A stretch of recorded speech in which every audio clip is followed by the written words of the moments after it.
హృదయం నందు నా జీవితం నందు ఆశీర్వదింపబడలి. చెవిகள் తెరవబడలి. చెవులు తెరవబడును గాక. హృదయము తెరవబడలి. హృదయం తెరవబడును గాక. మనస్సు ಅದನ್ನು ಸ್ವೀಕರಿಸಿಕೊಳ್ಳಲಿ. మా మనస్సు దాన్ని స్వీకరించుకొనును గాక. ಆತ್ಮವು ಅದರಲ್ಲಿ ಸಂತೋಷಪಡುವುದಾಗಿರಲಿ. ఆత్మ దానిలో సంతోషపడునుగాక. ಈ ವಾಕ್ಯವು ಜೀವವಾಗಿ ಮಾರಲ್ಪಡಲಿ. ఈ వాక్యము జీవముగా మారును గాక. ಪ್ರತಿಯೊಬ್ಬರ ಜೀವಿತವು ನಂಬಿಕೆಯಲ್ಲಿ ಬೆಳೆಯಲಿ. ప్రతి ఒక్కరి జీవితము నమ్మకంలో ఎదుగును గాక. ಯೇಸು ನಾಮದಲ್ಲಿ ಪ್ರಾರ್ಥಿಸಿ ಬೇಡಿ ಬಂದಿದ್ದೇವೆ. యేసు నామమునందు ప్రార్థించి వేడుతున్నాము. ನಾವು ಕೂತುಕೊಳ್ಳೋಣ. మనందరం కూర్చున్నాం. ವಾಕ್ಯ ಬಂದಿದೆ. వాక్యం రాయబడి ఉన్నది. ಹುಲ್ಲು ಒಣಗಿ ಹೋಗುತ್ತದೆ, ಹೂ ಬಾಡಿ ಹೋಗುತ್ತದೆ, ದೇವರ ವಾಕ್ಯವು ಎಂದೆಂದಿಗೂ ಜೀವಿತವಾಗಿರುತ್ತದೆ. గడ్డి ఎండిపోయినను గడ్డి పువ్వు వాడిపోయినను దేవుని వాక్యము నిత్యము ఎల్లప్పుడు నిల్చును. ಇವತ್ತಿನ ದಿನದಲ್ಲಿ ನಾವು ಹೇಗೆ ದೇವರ ವಾಕ್ಯದ ನಂಬಿಕೆಯನ್ನು ನಾವು ಆಪರೇಟ್ ಮಾಡೋದು, ಅದನ್ನು ಹೇಗೆ ನಾವು ನೆರವೇರಿಸೋದನ್ನೇ ಕಲಿಯೋರಾಗಿದ್ದೇವೆ.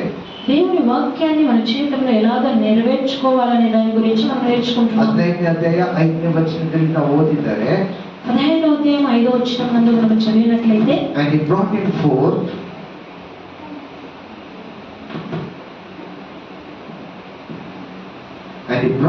forth abroad and said, look now towards the heaven and tell the stars if thou be able to number them. And he said unto him, so shall thy seed be.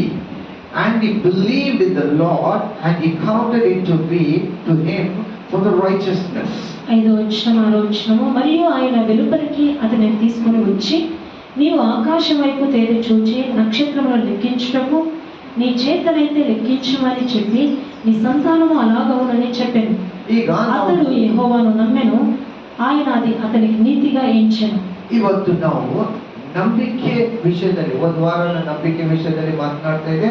ಈಗ ನಂಬಿಕೆ ವಿಷಯದಲ್ಲಿ ನಾವು ನೋಡುವಾಗ, పోయిన వారం నందు నమ్మక విషయం నందు మాట్లాడినాము. ఈ రోజు నమ్మక విషయం నందు మనం చూసుకున్నట్లయితే, ನಂಬಿಕೆ ಅಂದ್ರೆ ಏನು, నమ్మకము అంటే ఏంటి, ನಂಬಿಕೆಯನ್ನು ಹೇಗೆ ನಾವು ಪಡ್ಕೋಬಹುದು, నమ్మకాన్ని ఎలాగ మనం పొందుకోవచ్చు, ಯಾವ ನಂಬಿಕೆಯನ್ನು ನಂಬಬೇಕಾಗಿದೆ. మనం ఏ నమ్మకాన్ని మనం నమ్మాలి. ಈಗ ದೇವರು ಅಬ್ರಾಮನನ್ನು ಕರ್ಕೊಂಡು ಬಂದರು. దేవుడు అబ్రహామును పిలుచుకొని వచ్చాడు. ಅಬ್ರಾಮನಿಗೆ ವಾಗ್ದಾನ ಮಾಡಿದರು. అబ్రహాంకి వాగ్దానం చేశాడు. ಅಬ್ರಾಮನಿಗೆ ವಾಗ್ದಾನ ಮಾಡಿದ ನಂತರ, అబ్రహాంకి వాగ్దానం చేసిన తర్వాత ಅಬ್ರಾಮು ತಾನು ದೇವರ ಮೇಲೆ ನಂಬಿಕೆಯನ್ನು ಇಡ್ಲಿಕ್ಕೆ, అబ్రహాము దేవుని పైన నమ్మకాన్ని పెట్టడానికి 5ನೇ ವಚನದಲ್ಲಿ ಬರೆದಿದೆ, 5వ వచనం నందు రాయబడి ఉన్నది, and he brought him forth abroad. ಆತನು ಅಬ್ರಾಮನು ಹೊರಗಡೆ ಕರ್ಕೊಂಡು ಬಂದನು. అబ్రహామును వెలుపలికి తీసుకొని వచ్చినాడు.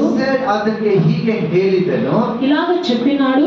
ಆತನು ನೋಡಿ, ನಂಬಿಕೆ ಅನ್ನೋದು ಹೇಗೆ, నమ్మకం అనేది ఎలాగ, ದೇವರು ಅಬ್ರಾಮನ ಜೊತೆಗೆ ಮಾತನಾಡ್ತಾ ಇದ್ದಾರೆ. దేవుడు అబ్రహాంతో మాట్లాడుతున్నాడు. ಆಕಾಶವನ್ನು ನಿನ್ನ ಕಣ್ಣುಗಳನ್ನೆತ್ತಿ ದೃಷ್ಟಿಸಿ ನೋಡು, ఆకాశం వైపు నువ్వు చూడు. ವಾಕ್ಯ ಬರೀತದೆ, ಟೆಲ್ ದ ಸ್ಟಾರ್ಸ್, ನಕ್ಷತ್ರಗಳಿಗೆ ಹೇಳು, నక్షత్రములతో చెప్పుము, if thou be able to number them, ಅದನ್ನು ಎಣಿಸಿಕೊಳ್ಳಿಕ್ಕೆ ಆಗುತ್ತದೋ, దాన్ని లెక్కించడానికి అవుతుందో. and he said unto him, ಆತನಿಗೆ ತಿರುಗಿ ಹೀಗೆ ಹೇಳಿದನು, ఆయన తిరిగి ఇలాగ చెప్పినాడు, so shall thy seed be, ನಿನ್ನ ಸಂತತಿ ಹಾಗೆ ಇರುತ್ತದೆ. నీ సంతతి లాగా అవును. ಈಗ ದೇವರು ಅಬ್ರಾಮನ ಜೊತೆಗೆ ಮಾತನಾಡಿದರು. దేవుడు అబ్రహాంతో మాట్లాడినాడు. ದೇವರು ಅಬ್ರಾಮನಿಗೆ ಮಾತನಾಡಿ ಹೀಗೆ ಹೇಳ್ತಾ ಇದ್ದಾರೆ, దేవుడు అబ్రహాంతో మాట్లాడి ఇలాగ చెప్తున్నాడు, ನೋಡು ಆಕಾಶವನ್ನು, చూడుము ఆకాశాన్ని, ಆಕಾಶದಲ್ಲಿರುವ ನಕ್ಷತ್ರಗಳನ್ನು ನೋಡು, ఆకాశంలో ఉంటున్న ನಕ್ಷತ್ರಗಳಿಗೆ ನೀನು ಹೇಳು. నక్షత్రములతో నువ్వు చెప్పు. ದೇವರು ಆಶೀರ್ವದಿಸ್ತಾ ಇದ್ದಾರೆ. దేవుడు ఆశీర్వదిస్తున్నాడు. ಸಂತತಿಯು నీ సంతతి ನಕ್ಷತ್ರಗಳ ಹಾಗೆ ಎಣಿಸಲಿಕ್ಕೆ ಆಗುವುದಿಲ್ಲ. నక్షత్రం వలె లెక్కించడానికి ಈಗ ವಾಗ್ದಾನವು ಅಬ್ರಾಮ ಜೀವಿತದಲ್ಲಿ ನೆರವೇರಬೇಕು ಅಂದರೆ, ఆ వాగ్దానం అబ్రహాం జీవితం నందు నెరవేరాలి అంటే, ಅಬ್ರಾಮ ನಕ್ಷತ್ರ ಜೊತೆಗೆ ಮಾತನಾಡಬೇಕಾಗಿತ್ತು. అబ్రహాము నక్షత్రాలతో మాట్లాడాల్సి ఉన్నది. ನಾವು ವಾಗ್ದಾನವನ್ನು ತಗೊಳ್ತೇವೆ, మనం వాగ్దానాన్ని తీసుకుంటాము, ಆದ್ರೆ ವಾಗ್ದಾನ ಜೊತೆಗೆ ಪರಿಸ್ಥಿತಿಗೆ ಮಾತನಾಡೋದಿಲ್ಲ. అయితే వాగ్దానంతో పరిస్థితితో మనం మాట్లాడాలి. ಈಗ ಅಬ್ರಾಮ್ಗೆ ದೇವರು ಹೇಳ್ತಾ ಇದ್ದಾರೆ, ಆಕಾಶವನ್ನು ನೋಡು, అబ్రహాంతో దేవుడు అంటున్నాడు, ఆకాశాన్ని చూడు, ನಕ್ಷತ್ರವನ್ನು ನೋಡು, నక్షత్రాలను ಈಗ చూడు, ನೀನು ಮಾತನಾಡು. ఇప్పుడు నువ్వు మాట్లాడు. ಯಾರು ಮಾತನಾಡಬೇಕು?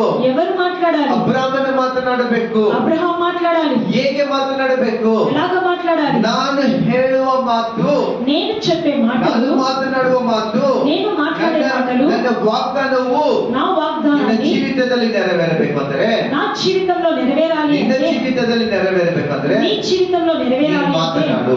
నువ్వు మాట్లాడు. ನೀನು ಮಾತನಾಡು. నువ్వు ನಾವು మాట్లాడు. ಈಗ 6ನೇ ವಚನಕ್ಕೆ ಬಂದಾಗ 6వ వచనానికి మనం ಈಗ వచ్చినట్లయితే ವಾಕ್ಯ ಬರೀತಾ ಇದೆ, ఇక్కడ వాక్యం రాయబడి ఉంది. ಅಬ್ರಾಮನು ದೇವರ ಮಾತನ್ನು ನಂಬಿದನು. అబ్రహాము దేవుని మాటను నమ్మాను. ಹಲ್ಲೆಲೂಯಾ. హల్లెలూయా. ಅಬ್ರಾಮನು ದೇವರ ಮಾತನ್ನು ನಂಬಿದನು. అబ్రహాము దేవుని మాటను నమ్మాను. ಆ ನಂಬಿಕೆಯೇ, ఆ నమ్మకమే ಆ ಮಾತಲ್ಲಿ ఆ మాటను ತನ್ನನ್ನು ನೀತಿವಂತನಾಗಿ ಮಾಡಿತು. తనను నీతివంతుడిగా చేసినది. ಹಲ್ಲೆಲೂಯಾ. హల్లెలూయా. ಈಗ ದೇವರು ಮಾತನಾಡುವ ಪ್ರತಿಯೊಂದು ಮಾತು ವಾಗ್ದಾನವು, దేవుడు మాట్లాడే ప్రతి ఒక్క మాట, ప్రతి ఒక్క ಆ వాగ్దానము, ವಾಗ್ದಾನವು ನಮ್ಮ ಜೀವಿತದಲ್ಲಿ ನೆರವೇರಬೇಕು ಅಂದರೆ ఆ వాగ్దానం మన జీవితం నందు నెరవేరాలి అంటే ಆ ವಾಗ್ದಾನವನ್ನು ನಾವು ನಂಬಬೇಕು. ఆ వాగ్దానాన్ని మనం నమ్మాలి. ನಾವು ವಾಗ್ದಾನವನ್ನು ನಂಬೋದಿಲ್ಲ. మనం వాగ్దానాన్ని నమ్మము. ಅದ್ರಾಗ್ಲಿ ಬಿಟ್ರೆ ಬಿಟ್ಟು ಬಿಡಿ ಅಂತ. జరిగితే జరగని, లేదంటే విడిచిపెట్టని అని చెప్తారు. ಯಾಕೆ ನಮ್ಗೆ ಆಶೀರ್ವಾದ ಬರ್ತಾ ಇಲ್ಲ? ఎందుకు మనకి ఆశీర్వాదం ಈಗ వస్తలేదు? ಅಬ್ರಾಮನ ಸ್ಥಿತಿ ನೋಡ್ರಿ. అబ్రహాము స్థితిని చూడండి. ಅಬ್ರಾಮ್ಗೆ ಮಕ್ಕಳಿರ್ಲಿಲ್ಲ. అబ్రహాంకి పిల్లలు లేరు. ಅಬ್ರಾಮ್ಗೆ ಮಕ್ಕಳಿರ್ಲಿಲ್ಲ. అబ్రహాంకి పిల్లలు లేరు. ಅಬ್ರಾಮನು ವಯಸ್ಸಾಗಿ ಹೋಗಿತ್ತು. అబ్రహాముకు వయసు అయినది. ಸಾರಳ ಗರ್ಭವು ಒಣಗಿ ಹೋಗಿತ್ತು. శారా గర్భము ఎండిపోయి ఉన్నది. ಈಗ ಎಲ್ಲಾರು ಹೇಳ್ತಾ ಇದ್ದಾರೆ, ಈಗ ಅಬ್ರಾಮ ಮುಗಿತ್ತು, ಇದ್ದಿದ್ದ ಜೀವಿತ ನೀನ್ ಜೀವಿಸ್ತಾ ಹೋಗು. అబ్రహాము జరిగిపోయినది, ఉన్న జీవితాన్ని జీవిస్తూ ఉండు. ಇದೇ ಜೀವಿಸ್ತಾ ಇದೆ, ಜೀವಿಸು, ಇದೇ ನಿನ್ನ ಜೀವಿತ, నువ్వు ఎలాగో జీవిస్తున్నావో జీవించు, ఇదే నీ జీవితము, ಇದೇ ನಿಂದು ಮುಗಿತ್ತು.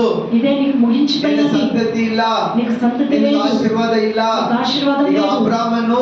ಅಬ್ರಾಮನು ದುಃಖ ಪಡ್ತಾ ಇದ್ದಾನೆ. అబ్రహాము దుఃఖపడుతూ ఉన్నాడు. ನನ್ನ ಕೆಲಸಗಾರನಾಗಿರುವಂತ ಆತನ ಸಂತತಿ ನನ್ನ ಆಶೀರ್ವಾದ ಅನುಭವಿಸ್ತಾರೆ, ನನ್ನ ಐಶ್ವರ್ಯವನ್ನು ಅವರು ಅನುಭವಿಸ್ತಾರೆ, ನನಗೆ ಸಂತತಿ ಇಲ್ಲ ಅಂತ ಹೇಳಿ ಅಬ್ರಾಮನು ದುಃಖ ಪಡುವನಾಗಿದ್ದಾನೆ. నాకు సంతతి లేదు, నా ఆస్తిని, నా ఐశ్వర్యాన్ని వేరే వాళ్ళు అనుభవిస్తారని అబ్రహాం దుఃఖపడుతున్నాడు. ಅಸಾಧ್ಯ ಕಾರ್ಯವು ಈ ಸಮಯದಲ್ಲಿ, అసాధ్యమైన కార్యం ఈ ಅಬ್ರಾಮ್ సమయంలో. ವಯಸ್ಸಾಗಿದೆ, అబ్రహాంకు వయసు అయిపోయినది. ಸಾರಳಿಗೆ ವಯಸ್ಸಾಗಿದೆ. శారాకు వయసు అయిపోయినది. ವಾಕ್ಯ ನೇರವಾಗಿ ಬರೆಯಲ್ಪಟ್ಟಿದೆ. వాక్యం నేరంగా ಅವಳ చెప్పబడుతుంది. ಗರ್ಭವು ಒಣಗಿ ಹೋಗಿತ್ತು.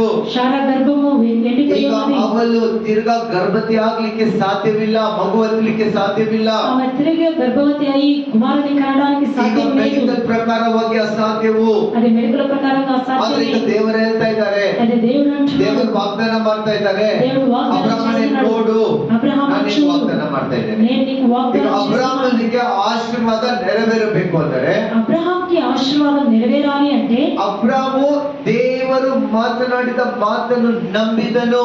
అబ్రహాము దేవుడు మాట్లాడిన మాటను నమ్మినాడు. ಯಾರನ್ನು ನಂಬಿದನು?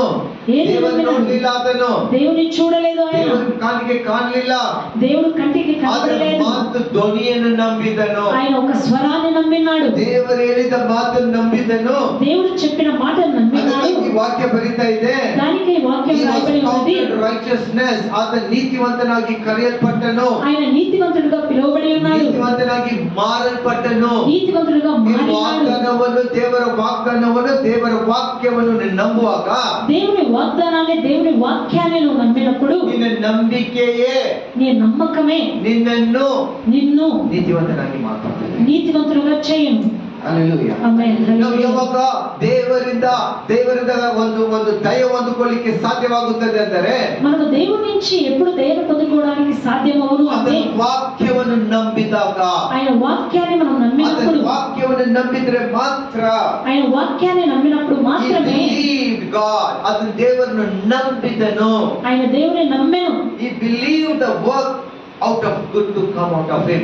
ಆತನ ದೇವರು ಹೇಳಿದ ಮಾತು ಪ್ರಕಾರವಾಗಿ ಆತನ ಜೀವಿತದಲ್ಲಿ ಒಳ್ಳೆಯದು ಆಗುತ್ತದೆ ಅಂತ ಆತನ ನಂಬಿದನು. దేవుడి మాట ప్రకారంగా ఆయన జీవితం నందు మంచి జరుగుతుందని ఆయన మాట నమ్మినాడు. ಯಾಕಂದ್ರೆ ಆತನಿಗೆ 75 ವಯಸ್ಸು ಆಗೋಗಿತ್ತು. ఎందుకంటే ఆయనకి 75 సంవత్సరాలు అయిపోయినది. ಸಾರಳಿಗೂ ವಯಸ್ಸು ದಾಟಿ ಹೋಗಿತ್ತು. శారాకు వయసు దాటిపోయినది. ಸಂತತಿ ಇಲ್ಲ. సంతతి ಆದ್ರೆ లేదు. ಈ ಸಮಯದಲ್ಲಿ ಎಲ್ಲರೂ ಹೇಳಿರಬಹುದು, ಇನ್ನು ಮುಗಿತ್ತು ಅಬ್ರಾಮನೇ, ನಿನ್ನ ಜೀವಿತ ಇಷ್ಟೇ, ಇದರಲ್ಲಿ ನೀನು ಸಂತೋಷ ಪಡು. ఇది జరిగిపోయినది అబ్రహమా, ఈ జీవితం నందు నువ్వు సంతోషపడని అని అందరూ ನಿನಗೆ ಯಾವ చెప్పారు. ಸಂತತಿ ಆಗೋದಿಲ್ಲ. ఇంకా ఏ సంతతి నీకు అవ్వదు. ಯಾಕಂದ್ರೆ ಕಣ್ಣಿಗೆ ಯಾವುದು ಕಾಣ್ತಾ ಇಲ್ಲ ಆಗೋದ ಹಾಗೆ. ఎందుకంటే కంటికి ఏది కనబడతలేదు. ನಿನ್ನ ವಯಸ್ಸು ದಾಟಿ ಹೋಗಿದೆ, ನಿನ್ನ ವಯಸ್ಸು ದಾಟಿ ಹೋಗಿದೆ, నీ వయసు దాటిపోయినది. ಆದರೂ అయినను ಆ ಸಮಯದಲ್ಲಿಯೂ ఆ సమయమునందును ಅಬ್ರಾಮನು ದೇವರ ಮಾತಿಗೆ ನಂಬಿದನು. అబ్రహాము దేవుని మాటను నమ్మాను. He believed the word of God. దేవుని మాటను నమ్మాను. ನೀನು ದೇವರ ಮಾತನ್ನು ನಂಬಿದರೆ నువ్వు దేవుని మాటను నమ్మితే ಅಲ್ಲಿ ನಂಬಿಕೆ ಉಂಟಾಗುತ್ತದೆ. అక్కడ నమ్మకం కలుగును. ನಾವು ರೋಮರ್ ಬರೆದ ಪತ್ರಿಕೆಗೆ ಬಂದರೆ మనం రోమీల రాసిన పత్రిక ಅದನ್ನೇ ಈಗ ಪಾಲ್ ವಿವರಿಸಿ ಬರೆಯುವವನಾಗಿದ್ದಾನೆ. అదే విషయాన్ని పౌలు ఇక్కడ వివరించి రాస్తున్నాడు. 4ನೇ ಅಧ್ಯಾಯಕ್ಕೆ ಬಂದರೆ రోమీల రాసిన పత్రిక 4వ అధ్యాయము 4ನೇ ಅಧ್ಯಾಯಕ್ಕೆ ನಾವು ಬಂದರೆ ರೋಮರ್ ಬರೆದ ಪತ್ರಿಕೆ 4ನೇ ಅಧ್ಯಾಯವು 17ನೇ ವಚನ. రోమీల రాసిన పత్రిక 4వ అధ్యాయం 17వ వచనం. ಅಲ್ಲಿ ಆದಿಕಾಂಡದಲ್ಲಿ ದೇವರು ಮಾತನಾಡಿದರು. ఆదికాండమునందు దేవుడు మాట్లాడినాడు. ಈಗ ಪೌಲು ಆ ಮಾತನ್ನು ಬರಿತಾ ಇದ್ದಾನೆ. ఇక్కడ పౌలు ఆ మాటను రాస్తున్నాడు. ಹಳೆ ಕಾಲದಲ್ಲಿ ವಾಕ್ಯ ಇರಲಿಲ್ಲ, ಅದರ ಸತ್ಯವೇದ ಇಲ್ಲಿ ಪ್ರಿಂಟೆಡ್ ಬುಕ್ ಇರಲಿಲ್ಲ. పాత కాలం నందు ఈ ಗ್ರಂಥಗಳು ಬರೆಯಲ್ಪಟ್ಟಿದ್ದಿಲ್ಲ. ఈ గ్రంథాలు రాయబడలేదు. ಅಂದ್ರೆ ಹೊಸ ಒಡಂಬಡಿಕೆಗೆ ಬರುವಾಗ ಇದು ಬರೆಯಲ್ಪಟ್ಟಿತ್ತು.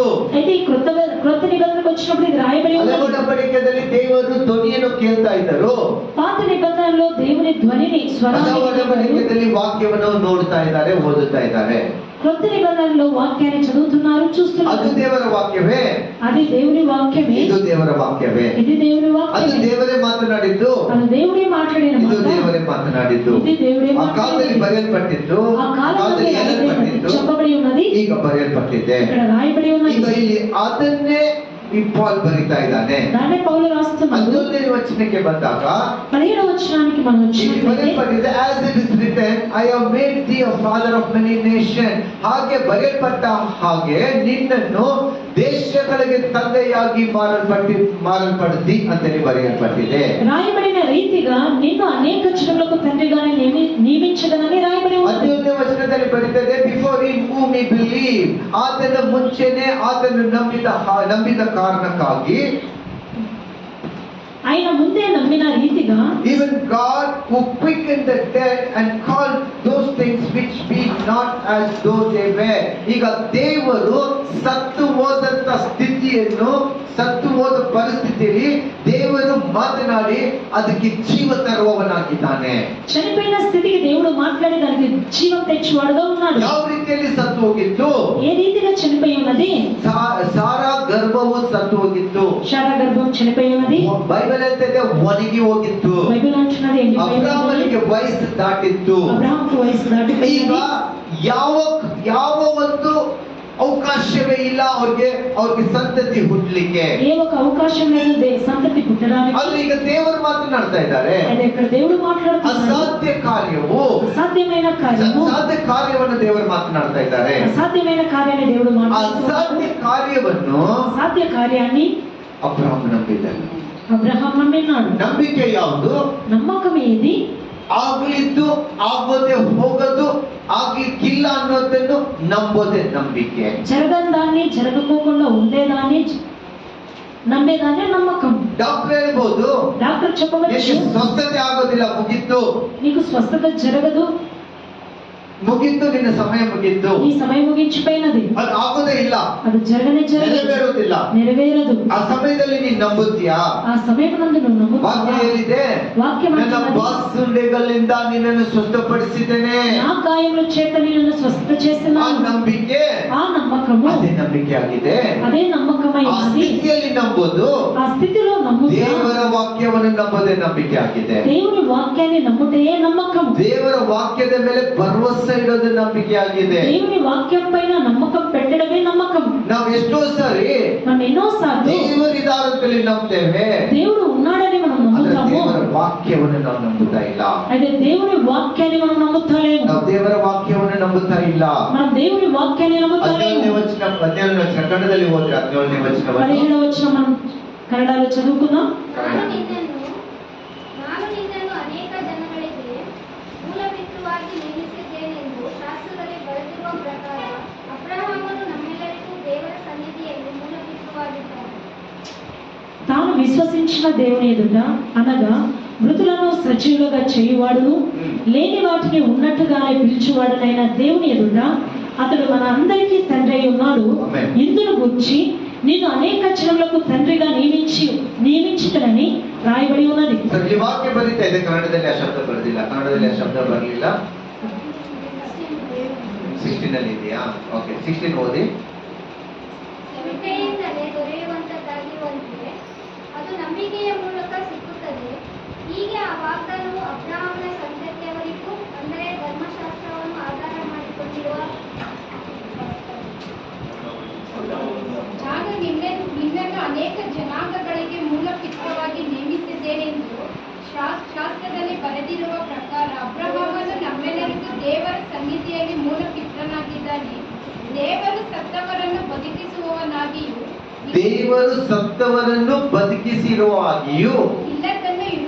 ಇಲ್ಲದನ್ನು ಇರುವದ ಹಾಗೆ ಮಾಡುವನಾಗಿಯೂ ಕರೆಯುವವನ ಇಲ್ಲದನ್ನು ಇರುವದ ಹಾಗೆ ಕರೆಯುವನಾಗಿರುವವನು ಇದ್ದಾನೆಂದು ಅಬ್ರಹಾಮನ ನಂಬಿದನು. ಹಲ್ಲೆಲೂಯಾ.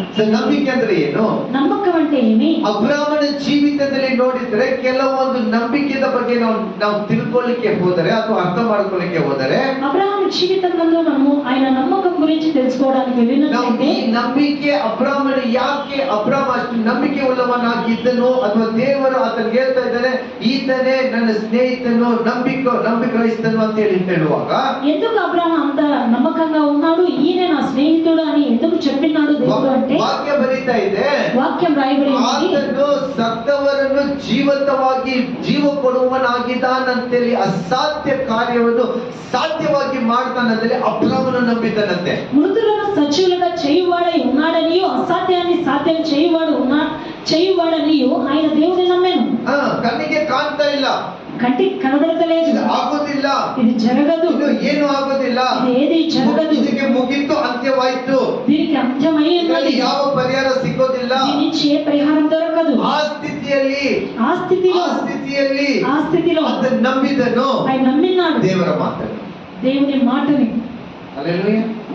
ಈಗ ಎಲ್ಲ ಜನರು ಹೇಳಿರಬಹುದು, ಅದರ ಜೊತೆಗೆ ಬಂದ ಎಲ್ಲರೂ ಹೇಳಿರಬಹುದು, ఆయనతో వచ్చిన ప్రతి ఒక్కరు చెప్పినవచ్చు, ಅಬ್ರಹಾಮನೇ ಮುಗಿತ್ತು, ನಿನ್ನ ಈ ವಯಸ್ಸು ದಾಟಿ ಹೋಯ್ತು, అబ్రహామ ముగించిపోయినది, నీకు వయసు దాటిపోయినది, ಮಕ್ಕಳಾಗುವುದಿಲ್ಲ, ఇక నీకు సంతానం కలగదు, ಸಂತತಿ ಇರೋದಿಲ್ಲ, నీకు సంతానం కలగదు, ನೀನು ಬದುಕೋದಿನವಲ್ಲ, ಇಷ್ಟೇ ಬದುಕಿ ಬಿಡು, నువ్వు బ్రతికే దినమంతా ఇలాగనే బ్రతుకు, ಯಾರನ್ನ ಅಡಾಪ್ಟ್ ಮಾಡ್ಕೊಂಡ್ ಬಿಡು, నువ్వు ఎవరినైనా దత్తకు తీసుకో, ದತ್ತಿಗೆ ತಗೊಂಡು ಸಾಕೊಂಡ್ ಬಿಡು, దత్తకు తీసుకొని, ಯಾಕಂದ್ರೆ ಇಷ್ಟೇ ನಿನ್ನ ಜೀವಿತ, ఎందుకంటే ఇంతే నీ ಎಲ್ಲ జీవితం, ಮುಗಿದು ಹೋಗಿದೆ, అన్ని ముగించిపోయినది, ನಿನ್ వయసాಗಿದೆ, నీకు వయసు అయిపోయినది, ಗರ್ಭ ಮನೆಗೆ ಹೋಗಿದೆ, నీ భార్య గర్భం ఎండిపోయినది, ಗರ್ಭವು ಸತ್ತು ಹೋಗಿದೆ, నీ భార్య గర్భం చనిపోయి ఉన్నది, ಯವನಸ್ಥ ಜೀವಿತ ಸತ್ತು ಹೋಗಿದೆ, నీ ఎవరికల జీవితం చనిపోయి ఉన్నది, ಇದಕ್ಕೆ ಜೀವ ಇಲ್ಲ, దీనికి జీవం లేదు. ಇರುವ ಸ್ಥಿತಿಯಲ್ಲಿ అలాంటి ఉంటున్న స్థితిలో ಅಬ್ರಹಾಮನ ನಂಬಿದ್ದು అబ్రహాము నమ్మినది ತನ್ನ ಪರಿಸ್ಥಿತಿಯನ್ನಲ್ಲ, తన పరిస్థితిని కాదు, ಜನರ ಮಾತನ್ನಲ್ಲ,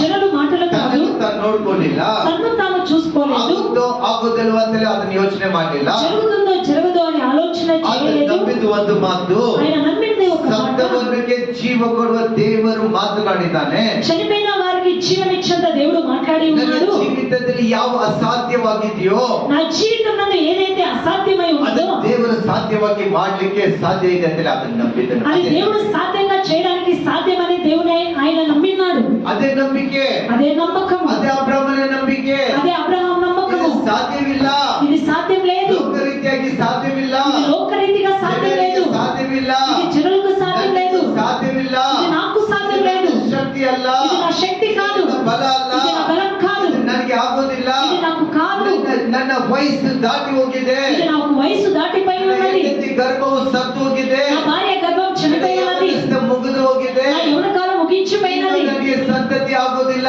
ఇప్పుడు నాకు సంతతి కలగదు. ಜನ ಮಾತನಾಡ್ತಾರೆ, జనులు మాట్లాడుతున్నారు, ಹೇಳ್ತಾ ಇದ್ದಾರೆ, జనులు చెప్తూ ఉన్నారు, ಕಣ್ಣಿಗೆ ಕಾಣುತ್ತದೆ, నా కంటికి కనబడుతూ ఉన్నది, ಹೃದಯ ನಂಬುತ್ತಾ ಇದೆ, నా హృదయం నమ్ముతూ ఉన్నది, ಎಲ್ಲವೂ ಫಿಸಿಕಲ್ ಆಗಿ ಶಾರೀರಿಕವಾಗಿ ಕಾಣಲ್ಪಡ್ತಾ ಇದೆ, ప్రతి ఒక్కటి శారీరకంగా కనబడుతూ ఉన్నది. ನನ್ನ ನಂಬಿಕೆ, అయితే నా నమ్మకము, ನನ್ನ ನಂಬಿಕೆ అయితే నా నమ్మకము ನನ್ನದಲ್ಲ, నాది కాదు, ದೇವರ ಮಾತು. దేవుని మాట. ಆತನ ಮಾತನಾಡಿದ್ದಾನೆ, ఆయన మాట్లాడి ಆ ఉన్నాడు, ಮಾತು ನಾನು ನಂಬ್ತೇನೆ. ఆ ఆ మాట నేను ಆದ್ರೆ నమ్ముతున్నాను. ಹೇಳಿದ್ದಾನೆ ఆయన చెప్పినాడు ನಕ್ಷತ್ರಗಳಾಗಿ ಆಗುತ್ತೆ ಅಂತ ಹೇಳಿದ್ದನು.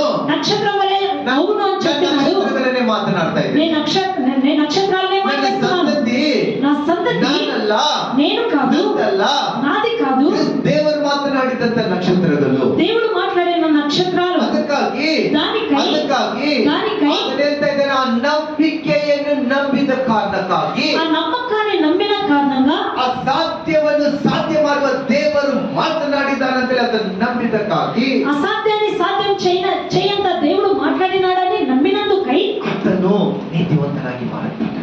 ఆయన నీతివంతుడుగా మారినాడు. ఆమేన్. హల్లెలూయా. ಆಶೀರ್ವದಿಸಲ್ಪಟ್ಟನು. దానికి ఆయన ఆశీర్వదింపబడి ఉన్నాడు. ಅದಕ್ಕಾಗಿ ಅದನ್ನ ಜೀವಿತದಲ್ಲಿ ಅದ್ಭುತಗಳನ್ನು ನೋಡಿದನು. దానికి ఆయన జీవితం నందు అద్భుత కార్యాలను చూసినాడు. ಅದಕ್ಕಾಗಿ ದೇಶಗಳಿಗೆ ಅದನ್ನ ತಂದೆಯಾಗಿ ಮಾರಿದನು. దానికి ఆయన జనములకు తండ్రిగా మారినాడు. ಒಂದು ವೇಳೆ ಅದನ್ನೇ ಯುವಕನಾಗಿದ್ದಾಗ ಈ ಮಾತುಗಳು ನಡೆದು ಹೋಗಿದ್ದಾರೆ, ఒకవేళ యౌవనస్థ కాలం నందు ఈ మాటలు జరిగి ఉంటే ಖಂಡಿತವಾಗಿ ನಂಬಿಕೆಗೆ ಒಂದು ಬೆಲೆ ಇರ್ತಿದ್ದಿಲ್ಲ. ఖచ్చితంగా ఈ నమ్మకానికి ఒక విలువ అనేది ఉండేది కాదు. ನಂಬಿಕೆ ಅನ್ನೋದು నమ్మకం అనేది ನಿನ್ಗೆ ಆಗೋದಲ್ಲ, మీకు జరిగేది కాదు, ಆಗ್ತಾ ಇರೋ ಕಾರ್ಯವನ್ನು ನಂಬೋದಲ್ಲ, జరుగుతున్న కార్యాన్ని నమ్మేది కాదు, ಆಗೋದೇ ಹೋಗೋದನ್ನು, జరగని దానిని ಆಗಲದೆ ಇರೋದನ್ನು, జరగక ఉండేదానిని ಆಗುತ್ತೆ ವಾಕ್ಯ ಹೇಳಿದೆ ಅಂತ ಹೇಳಿ జరుగుతుంది అని వాక్యం చెప్పిన దానిని ಹಾಗೆ ನಂಬೋದೇ ನಂಬಿಕೆ. అలాగా నమ్మటమే నమ్మకం. ಹಲ್ಲೆಲೂಯಾ. హల్లెలూయా. ಇಲ್ಲಾಂದ್ರೆ ಅದು ನಂಬಿಕೆ ಅಲ್ಲ. లేకపోతే అది నమ్మకం కాదు. ಯೇಸು ಕ್ರಿಸ್ತನ ವಾಕ್ಯ ಬರೆದಿದೆ, యేసుక్రీస్తు వాక్యం రాయబడి ఉన్నది, ದೇವರ ವಾಕ್ಯ ಬರೆದಿದೆ, దేవుని వాక్యం నందు రాయబడి ఉన్నది. ವಾಕ್ಯವನ್ನು ಕಲಿಸಿ ನಿಮಗೆ ಸ್ವಸ್ಥತೆ ಪಡಿಸ್ತೇನೆ ಅಂತ ಹೇಳಿ. నేను వాక్యాన్ని వాక్కును పంపి స్వస్థత పరుస్తానని. ಆದ್ರೆ ನನಗೆ ಸ್ವಸ್ಥತೆ ಆಗೋದಿಲ್ಲ. అయితే నాకు స్వస్థత జరగదు. ಡಾಕ್ಟರ್ಸ್ ಹೇಳ್ತಾರೆ ನಿಮ್ಗೆ ಆಗೋದಿಲ್ಲ, ಡಾಕ್ಟರ್ಸ್ ಹೇಳ್ತಾರೆ ಮುಗಿತ್ತು, డాక్టర్స్ చెప్తారు ముగించిపోయినది, ಮುಗಿತ್ತು, ಇನ್ನೊಂದು ಸ್ವಸ್ಥತೆ ಆಗೋದಿಲ್ಲ. ఇక మీద నీకు స్వస్థత జరగదు. ಡಯಾಬಿಟಿಕ್ಸ್ ಇದೆ, ನನಗೆ ಜೀವಿತವಾಗಿ ಎಲ್ಲ ಡಯಾಬಿಟಿಕ್ಸ್ ಇರುತ್ತೆ, డయాబెటిస్ ఉంది, నాకు జీవితం అంతయు డయాబెటిస్ ఉంటది, ಪಿತೃಗಳಿಂದ ಬಂದಿದೆ, నా పితరుల నుంచి ಅದು వచ్చినది, ನನಗೂ ಬಂದಿದೆ, అది నాకు వచ్చినది, ಬಡತನದಲ್ಲಿದ್ದೇನೆ, పేదరికంలో ఉన్నాను, ಇದು ನನಗೆ ನನ್ನ ಪಿತೃಗಳಿಂದ ಬಂದಿದೆ, ఇది నాకు నా పితరుల నుంచి వచ్చినది, ನನ್ನ ಸಾಲದಿಂದ ನಾನು ಬಿಡುಗಡೆ ಆಗೋದಿಲ್ಲ, నేను అప్పుల నుంచి విడుదల పొందుకోను, ನನಗೆ ಸಾಲದಿಂದ ನಾನು ಹೊರಗಡೆ ಬರ್ಲಿಕ್ಕೆ ಆಗೋದಿಲ್ಲ. నాకు అప్పుల నుంచి నేను బయటికి రావడానికి అవ్వదు. ಇದು ನಾವು ಕಣ್ಣಿಗೆ ಕಾಣೋದನ್ನು ನಾವು ನಂಬುವರಾಗಿದ್ದೇವೆ. కంటికి కనబడుతున్న దాన్ని ಅದು ದೇವರ నమ్ముతున్నాను. ವಾಕ್ಯ ಬರೀತಾ ಇದೆ. అది దేవుని వాక్యం రాయబడి ఉన్నది. ನೀನು ಬಾಲಾಗಿ ಇರೋದಿಲ್ಲ, నువ్వు తోకగా ఉండవు, ತಲೆಯಾಗಿ ಮಾಡ್ತೇನೆ, నువ్వు తలగా చేస్తాను, ನಂಬಿಕೆ. దాన్ని నమ్మేదే నమ్మకము. ನೀನು ಸಾಲಗಾರನಾಗಿ ಇರೋದಿಲ್ಲ, నువ్వు అప్పుల వాడుగా ನೀನು ఉండవు, ಸಾಲ ಕೊಡುವನಾಗಿ ಇರ್ತಿ ಅಂತೇಳಿ ಆ ವಾಕ್ಯನ ನಂಬೋದೇ ನಂಬಿಕೆ. నువ్వు అప్పు ఇచ్చేవాడుగా ఉంటావనేది నువ్వు నమ్మేదే నమ్మకము. ನನ್ನ ಪರಿಸ್ಥಿತಿಯನ್ನು ನಂಬೋದಲ್ಲ, నా పరిస్థితిని నమ్మేది ಕಣ್ಣಿಗೆ కాదు, ಕಾಣೋದನ್ನು ನಂಬೋದಲ್ಲ, కంటికి కనబడుతున్నది ಕಣ್ಣಿಗೆ నమ్మేది కాదు, ಕಾಣೋದನ್ನು ನಂಬೋದೇ ನಂಬಿಕೆ ಆಗಿದೆ. కంటికి కనబడిన దానిని నమ్మేదే నమ్మకమై ఉన్నది. ಹಲ್ಲೆಲೂಯಾ. ಹಲ್ಲೆಲೂಯಾ. ಅಬ್ರಾಮನ ಹೇಳ್ತಾ ಇದ್ದಾರೆ, ದೇವರು ಅಬ್ರಾಮನ ಹೀಗೆ ಹೇಳ್ತಾ ಇದ್ದಾನೆ, అబ్రహాము ఇలాగంటున్నాడు, ಅಬ್ರಾಮನ ಹೇಳ್ತಾ ಇದ್ದಾನೆ, అబ్రహాము ఇలాగంటున్నాడు, ಆತನ ಮಾತನ್ನು ನಂಬಿದನು, ఆయన మాటను ఆయన నమ్మినాడు, ದೇವರ ಮಾತನ್ನು ನಂಬಿದನು. దేవుని మాట నమ్మినాడు. ಆತನ ಪರಿಸ್ಥಿತಿಗೆ ಗುರುತು ఆయన పరిస్థితికి తెలుసు ಆಗುವುದಿಲ್ಲ, జరగదు అని, ಆದ್ರೆ ದೇವರ ವಾಗ್ದಾನವನ್ನು ನಂಬಿದನು. అయితే దేవుని వాగ్దానాన్ని నమ్మినాడు, ದೇವರ ವಾಗ್ದಾನವನ್ನು ನಂಬಿದನು. దేవుని వాగ్దానాన్ని నమ్మినాడు. ಎಷ್ಟು ಸಾರಿ ನಾವು ದೇವರ ವಾಗ್ದಾನವನ್ನು ನಂಬೋರಾಗಿದ್ದೇವೆ. ఎన్నిసార్లు మనం దేవుని ನಮ್ಮ వాగ్దానాన్ని ನಂಬಿಕೆ ಸತ್ಯವೇದದಲ್ಲಿ ಹೇಳಲ್ಪಟ್ಟಂತ ಪ್ರತಿಯೊಂದು ವಾಗ್ದಾನವನ್ನು ನಾವು ನಂಬ್ತಾ ಇದ್ದೇವಾ? పరిశుద్ధ గ్రంథం నందు చెప్పబడిన ప్రతి వాగ్దానాన్ని మనం నమ్ముతున్నామా? ಈ ವಾಗ್ದಾನವನ್ನು ನೀನು ನಂಬಿದರೆ, ఈ వాగ్దానాన్ని నువ్వు నమ్మితే, ದೇವರ ವಾಗ್ದಾನಗಳನ್ನು ನಂಬಿದರೆ దేవుని వాగ్దానాలను నువ్వు నమ్మితే ನೀನು ನೀತಿವಂತನಾಗಿ ಕರೆಯಲ್ಪಡ್ತೀವಿ. నువ్వు నీతిమంతుడుగా నువ్వు పిలువబడతావు. ಇಲ್ಲದೆ ಹೋದರೆ ನೀತಿವಂತರಾಗಿ ನಾವು ಆಗುವುದಿಲ್ಲ. లేకపోతే మనం నీతివంతులుగా అవ్వము. The word of God spoken by God, ದೇವರು ಮಾತನಾಡಿರುವ ಆ ಮಾತನ್ನು ನಾವು ನಂಬುವಾಗ, దేవుడు మాట్లాడిన మాటలను మనం నమ్మినప్పుడు, ನಂಬಿ ಕಾರ್ಯರೂಪವಾಗಿ ಅದನ್ನು ನಾವು ನಡೆಯುವಾಗ, ఆ మాటను నమ్మి కార్యరూపకంగా మనం నడిచినప్పుడు ಅದು ನಿನ್ನ ನಂಬಿಕೆ ಆಗಿದೆ. అది నీ నమ్మకమై ಆ ఉన్నది. ನಂಬಿಕೆಯೇ ನಿನ್ನನ್ನು ನೀತಿವಂತನಾಗಿ ಮಾಡಿದೆ. ఆ నమ్మకమే నిన్ను నీతివంతులుగా ఎంచును. ಹಲ್ಲೆಲೂಯಾ. ಹಲ್ಲೆಲೂಯಾ. ಎಷ್ಟು ಸರಿ ನಾವೇನ್ ಮಾಡ್ತೇವೆ? ఎన్నోసార్లు మనం ఏం చేస్తాము? ವಾಕ್ಯವನ್ನು ಕೇಳ್ತೇವೆ. వాక్యాన్ని వింటాము. ಓ ಎಷ್ಟು ಸಂತೋಷವಾಗಿದೆ, ಪಾಸ್ಟರ್ ಇವತ್ತು ಅದ್ಭುತವಾದ ವಾಕ್ಯ ಕೊಟ್ಟರು, ఈ రోజు పాస్టర్ చాలా అద్భుతమైన వాక్యాన్ని ರೋಷನ್ ఇచ్చినారు. ಅದ್ಭುತವಾಗಿ ಕಲಿಸಿಕೊಟ್ಟನು, రోషన్ అద్భుతంగా నేర్పించారు. ರಾಣಿಯವರು ಒಳ್ಳೆ ವಾಕ್ಯ ಹೇಳ್ತಾರೆ, రాణి మంచి వాక్యం ಸರಿ చెప్తారు. ಕೇಳ್ತೇವೆ. వింటాము, ಆದರೆ ಅದನ್ನು ನಂಬಿಕೆಯಿಂದ ಆಗ್ತಾ ಇಲ್ಲ. అయితే అది నమ్మకంతో జరుగుతలేదు. ನಂಬಿಕೆಯಿಂದ we are not operating the faith in the word. ನಮ್ಮ ವಾಕ್ಯದ ಮೇಲೆ ಅಥವಾ ವಾಗ್ದಾನದ ಮೇಲೆ ನಮ್ಮ ನಂಬಿಕೆಯನ್ನು ನಾವು ಆಧಾರ ಪಟ್ಟು ಜೀವಿಸ್ತಾ ಇಲ್ಲ. ఆ వాగ్దానం పైన మనము నమ్మకంతో మనం జీవిస్తలేము. ಆ ವಾಗ್ದಾನದ ಮೇಲೆ ನಮ್ಮ ನಂಬಿಕೆ ಇಡ್ತಾ ಇಲ್ಲ. ఆ వాగ్దానం పైన మనం నమ్మకాన్ని ಆ పెడతాము. ವಾಗ್ದಾನದ ಮೇಲೆ ನಾವು ಜೀವಿಸ್ತಾ ಇಲ್ಲ. ఆ వాగ్దానం పైన మనం ಆ జీవిస్తాము. ವಾಗ್ದಾನವನ್ನು ನಾವು ನಂಬುತ್ತಾ ಇಲ್ಲ.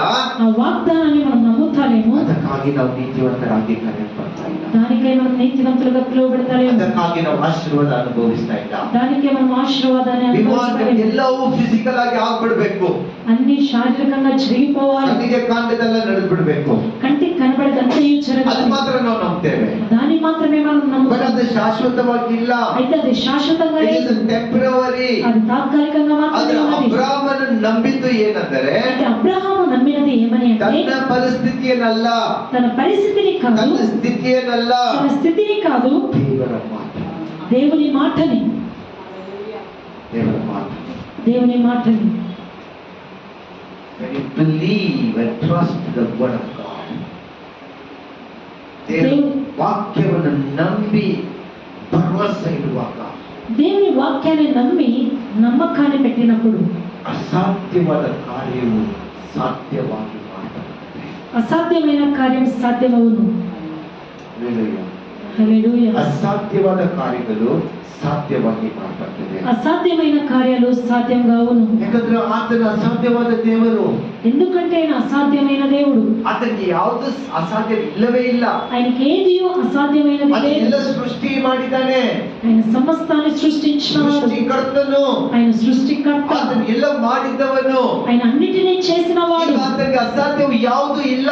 ఆయనకు అసాధ్యమైనది ఏది లేదు, ಎಲ್ಲವೂ ಆತನಿಗೆ ಸಾಧ್ಯವಿದೆ. సమస్తం ఆయనకు సాధ్యమై ಈಗ ఉన్నది. ಆತನು ಹೇಳ್ತಾ ಇದ್ದಾನೆಂದರೆ ఆయన చెప్తూ ఉన్నాడు అంటే ಆತನಿಗೆ ಸಾಧ್ಯವಿರೋದ್ರಿಂದಲೇ ಹೇಳ್ತಾನೆ, ಇಲ್ಲಾಂದ್ರೆ ಹೇಳೋದಿಲ್ಲ. ఆయనకు సాధ్యమైనందుకే చెప్తాడు, లేదంటే చెప్పడు. ಆತನು ಮಾತನಾಡ್ತಾ ಇದ್ದಾನೆಂದ್ರೆ ఆయన మాట్లాడుతూ ఉన్నాడు అంటే ಆಗ್ತಾ ಇರೋದ್ರಿಂದ ಮಾತ್ರ ಹೇಳ್ತಾನೆ, ಇಲ್ಲಾಂದ್ರೆ ಹೇಳೋದಿಲ್ಲ. ఆయన జరుగును కనుక కాబట్టి చెప్తాడు, లేదంటే చెప్పడు. ಆತನು ಹೇಳಿದ್ದಾನೆಂದರೆ ఆయన చెప్తున్నాడు అంటే ದಿನವೂ ಈ ಒಂದು ಮಂದಿರವನ್ನು ನಾನು ತಿರುಗಿ ಕಟ್ತೀನಿ ಅಂತ ಹೇಳುವಾಗ 3 దినములకు ఈ మందిరాన్ని నేను తిరిగి కడుతున్నాను అని చెప్పినప్పుడు ಸಾಧ್ಯವಾಗಿರೋದ್ರಿಂದ ಹೇಳಿದ್ದಾನೆ ಹೊರತು ಇಲ್ಲಾಂದ್ರೆ ಹೇಳೋದಿಲ್ಲ. ఆయనకు సాధ్యం కాబట్టి చెప్పినాడు, కానీ లేదంటే చెప్పడు. ಈಗ ನಾವು ಯಾವುದನ್ನು ನಂಬ್ತೇವೆ? మనం దేనిని నమ్ముతున్నాము? ಕಣ್ಣಿಗೆ ಕಾಣೋದನ್ನು ನಂಬುತ್ತಾ ಇದ್ದೇವಾ? మనకు కంటికి కనబడేదాన్ని ಅಂದ್ರೆ నమ్ముతున్నామా, ಹೇಳಿದ ಮಾತನ್ನು ನಂಬುತ್ತಾ ಇದ್ದೇವೆ? లేకపోతే ఆయన చెప్పిన మాటను మనం ಈ నమ్ముతున్నామా? ಕಣ್ಣಿಗೆ ಕಾಣೋದನ್ನು ನಂಬಿದರೆ నువ్వు కంటికి ನೀನು ನೀತಿವಂತನ ಅಲ್ಲ.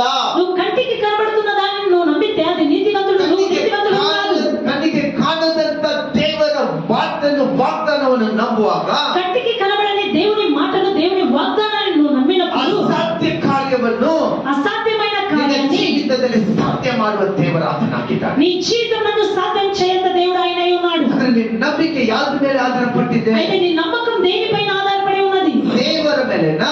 దేవుని పైననా? ದೇವರು ಮಾತನಾಡಿರುವ ಮಾತಿನ ಮೇಲೆನಾ? దేవుడు మాట్లాడిన మాట పైననా? ಅಥವಾ ನಿನ್ನ ಪರಿಸ್ಥಿತಿ ಮೇಲೆನಾ? లేకపోతే నీ పరిస్థితి పైననా? ನಿನ್ನ ಪರಿಸ್ಥಿತಿ ಮೇಲೆನಾ? నీ పరిస్థితి పైననా? ಅಂದ್ರೆ ನಿನ್ನ ಪರಿಸ್ಥಿತಿಯೇ ನೀನು ನಂಬಿದರೆ, ఒక్కవేళ నీ పరిస్థితిని నువ్వు నమ్మితే ನೀತಿವಂತನಾಗಿ ಕರೆಯಲ್ಪಡುವುದಿಲ್ಲ. నువ్వు నీతివంతుడిగా పిలువబడవు. ನಿನ್ನ ಪರಿಸ್ಥಿತಿಯನ್ನು ನಂಬಿದರೆ నువ్వు పరిస్థితిని నువ్వు నమ్మితే ನಿನ್ನ ಅಸಾಧ್ಯ ಕಾರ್ಯಗಳು ಸಾಧ್ಯವಾಗಿ ಮಾರ್ಪಡಿಸಲಿಕ್ಕೆ ಸಾಧ್ಯ ಇಲ್ಲ. నీ అసాధ్యమైన కార్యాలు సాధ్యపరచడానికి సాధ్యం లేదు. ನಿನ್ನ ಪರಿಸ್ಥಿತಿಯನ್ನು ನೋಡಿ ನಂಬಿದರೆ నువ్వు పరిస్థితిని చూసి నువ్వు నమ్మితే ನಿನಗೆ ದೇವರ ಮೇಲೆ ನಂಬಿಕೆ ಇಲ್ಲ. నీకు దేవుని పైన నమ్మకం లేదు. ಹಲ್ಲೆಲೂಯಾ, హల్లెలూయా, ಹಲ್ಲೆಲೂಯಾ, హల్లెలూయా, ಆಮೆನ್. ఆమేన్. ವಾಕ್ಯ ಬರೀತಾ ಇದೆ, వాక్యం రాయబడి ఉన్నది 18ನೇ ವಚನಕ್ಕೆ 18వ వచనానికి Who against hope believed in hope. ವಾಕ್ಯ ಬರೀತಾ ಇದೆ. ತುಂಬಾ ಅದ್ಭುತವಾಗಿ ಪಾಲ್ ಬರೀತಾ ಇದ್ದಾನೆ. ಅಬ್ರಾಮನಿಗೆ ಯಾವ ನಿರೀಕ್ಷೆ ಇಲ್ಲದೆ ಹೋದಾಗ ಅದನ್ನೇ ಆತನ ನಂಬಿದನಂತೆ. నిరీక్షణకు ఆధారం లేనప్పుడు అతడు నిరీక్షణ కలిగి నమ్మాను. ಹಲ್ಲೆಲೂಯಾ, ಎಂತ ಅದ್ಭುತವಾದ ಮಾತು ನೋಡ್ರಿ. ఎలాంటి అద్భుతమైన మాట చూడండి. ಅಲ್ಲಿ ಯಾವ ನಿರೀಕ್ಷೆನೇ ಇರಲಿಲ್ಲ. అక్కడ ఏ నిరీక్షణ లేదు. ಆ ನಿರೀಕ್ಷೆ ಇಲ್ಲಿದ್ದಾನೆ ಆತನ ನಂಬಿಕೆ ಕಾರಣಕ್ಕಾಗಿ, నిరీక్షణ లేని ఒక స్థితిలో నమ్మిన ಆ కారణంగా, ನಿರೀಕ್ಷೆ ಇಲ್ಲದ ಸ್ಥಳದಲ್ಲಿ ದೇವರ ಮಾತನ್ನು ವಾಕ್ಯವನ್ನು ನಂಬಿದ ಕಾರಣಕ್ಕಾಗಿ, నిరీక్షణ లేని స్థలం నందు దేవుని వాక్యాన్ని వాగ్దానాన్ని నమ్మిన కారణంగా, ವಾಗ್ದಾನವನ್ನು ನಂಬಿದ ಕಾರಣಕ್ಕಾಗಿ వాగ్దానాన్ని నమ్మిన కారణంగా ಅಲ್ಲಿ ಆತನು ದೇಶಗಳಿಗೆ ತಂದೆಯಾಗಿ ಆದನು. ఆయన దేశములకు తండ్రిగా మారినాడు. ಇಲ್ಲದೆ ಹೋದ್ರೆ ಆಗಕ್ಕೆ ಸಾಧ್ಯ ಇಲ್ಲ, లేకపోతే అవడానికి సాధ్యం లేదు, ಇಲ್ಲದೆ ಆಗ್ಲಿಕ್ಕೆ ಸಾಧ್ಯವೇ ಇಲ್ಲ. లేకపోతే అవడానికి సాధ్యం లేదు. And that he might become the father of many nations, according to which was spoken. ಯಾವುದರಲ್ಲಿ ಆತನು, ಯಾವ ವಿಷಯದಲ್ಲಿ, ಯಾವ ನಂಬಿಕೆಯಲ್ಲಿ ಆತನು ದೇಶಗಳಿಗೆ ತಂದೆ ಆದನು ಅಂದರೆ, ఏ విషయమునందు ఆయన దేశములకు తండ్రిగా అయ్యినాడు అంటే ತನ್ನ ಪರಿಸ್ಥಿತಿ ಬಗ್ಗೆ ಅಲ್ಲ, తన పరిస్థితి ತನ್ನ గురించి కాదు, ಶಕ್ತಿಯಿಂದ ಅಲ್ಲ, తన శక్తి నుంచి ತನ್ನ కాదు, ಬಲದಿಂದ ಅಲ್ಲ, తన బలం నుంచి కాదు, ಮಾತನಾಡಿದಂತ ದೇವರ ವಾಗ್ದಾನದ ಮೇಲೆ. మాట్లాడిన దేవుని వాగ్దానం నుంచి. ವಾಕ್ಯ ಬರೀತಾ ಇದೆ, వాక్యం రాయబడి ఉన్నది, according to which was spoken, so shall thy seed be. ನಾ ಮಾತನಾಡಿದ ಮಾತಿನ ಪ್ರಕಾರವಾಗಿ ನಿನ್ನ ಸಂತತಿ ಹಾಗೆ ಇರುತ್ತದೆ. ఈ సంతతి ఇలాగ ఉండునని చెప్పిన దానిని బట్టినే. ಹಲ್ಲೆಲೂಯಾ. ನಿನ್ನ ಸಂತತಿ ಹೀಗೆ ಇರುತ್ತದೆ ಅಂತೇಳಿ ಹೇಳಿದ ಮಾತಿನ ಪ್ರಕಾರವಾಗಿ ನಿನ್ನ ನಂಬಿಕೆ ಕಾರ್ಯ ಮಾಡ್ತದೆ. నీ సంతతి ఇలాగ ఉండునని చెప్పిన మాటను బట్టి కార్యం జరుగును. ನಿನ್ನ ಸಂತತಿ ಆಶೀರ್ವಾದ ಹೊಂದಿಕೊಳ್ಳುತ್ತದೆ, నీ సంతతి ఆశీర్వాదం ನಿನ್ನ పొందుకొనును, ಸಂತತಿ ಅಭಿವೃದ್ಧಿ ಹೊಂದಿಕೊಳ್ಳುತ್ತದೆ. నీ సంతతి అభివృద్ధి పొందుకొనును. ನೀನು ಅದರ ಮೇಲೆ ನಂಬಿಕೆ ಇರುವಾಗ ಮಾತ್ರ ಆ ವಾಕ್ಯವು ಜೀವವಾಗಿ ಮಾರ್ಪಡ್ತದೆ. నువ్వు దానిపైన నమ్మకాన్ని పెట్టినప్పుడు మాత్రమే వాక్యం జీవంగా మారును. ಈಗ ದೇವರು ಮಾತನಾಡಿದ್ದರು, ఇక్కడ దేవుడు మాట్లాడి ఉన్నాడు. ಈಗ ಅಬ್ರಾಹ್ಮನ ಕರೆದು ಹೇಳಿದ್ದರು. ఇక్కడ అబ్రాహామును పిలిచి చెప్పినాడు. ಅಬ್ರಾಹ್ಮನಿಗೆ ಚೆನ್ನಾಗಿ ಗೊತ್ತು, అబ్రాహాంకి చాలా బాగా తెలుసు, ಎಲ್ಲರಿಗೂ ಗೊತ್ತು, అందరికీ బాగా తెలుసు, ಆ ಹೆಂಡತಿಗೂ ಗೊತ್ತು. భార్యకు ಒಂದ್ ಕಡೆ తెలుసు. ವಾಕ್ಯ ಹೇಳ್ತಾ ಇದೆ, ಅವ್ರ ಹೆಂಡತಿ ನಕ್ಕಲಂತೆ, వాక్యంలో రాయబడి ఉన్నది వాళ్ళ భార్య నవ్వినది అని, ಸಾರಾ ನಕ್ಕಿದ್ರಂತೆ. శారా నవ్వినది అని. ಅಯ್ಯೋ ಈಗ ತಮಾಷೆ ಮಾಡ್ತಾ ಇದ್ಯಾ, అయ్యో ఇప్పుడు తమాష చేస్తున్నారా, ನನ್ನ ಗರ್ಭವು ಒಣಗಿ ಹೋಗಿದೆ, నా గర్భం ఎండిపోయి ఉన్నది, ನೀನು ಏನ್ ಮಾತನಾಡ್ತಾ ಇದೀಯ ಅಂತ ಕೇಳಿರ್ಬೋದು. మీరు ఏం మాట్లాడుతున్నారని అడిగి ಅಬ್ರಾಹ್ಮನ್ ನೋಡಿ ನಕ್ಕಿರ್ಬೋದು. అబ్రహాం చూసి ಸಾರಾ ಈಗ ಹೇಳಿರ್ಬೋದು, ಅಬ್ರಾಹ್ಮನೇ ನಿನ್ನ ಪರಿಸ್ಥಿತಿ ನೋಡ್ಕೋ, అబ్రహాం అని పరిస్థితిని చూడు, ನಿನ್ ವಯಸ್ಸಾಗಿದೆ, నీకు వయసు ಈಗ అయిపోయింది, ಸಂತತಿ ಬಗ್ಗೆ ಮಾತಾಡ್ತಾ ಇದೆಯಾ ಅಂತ ಕೇಳಿರ್ಬೋದು. ఇప్పుడు సంతతి గురించి నువ్వు మాట్లాడుతున్నావా అని ಯಾವ అడిగినవచ్చు. ನಂಬಿಕೆ? ఏ నమ్మకము, ಅಸಾಧ್ಯ ಕಾರ್ಯವನ್ನು ಸಾಧ್ಯವಾಗಿ ಮಾಡುವಂತ ದೇವರ ಮಾತು.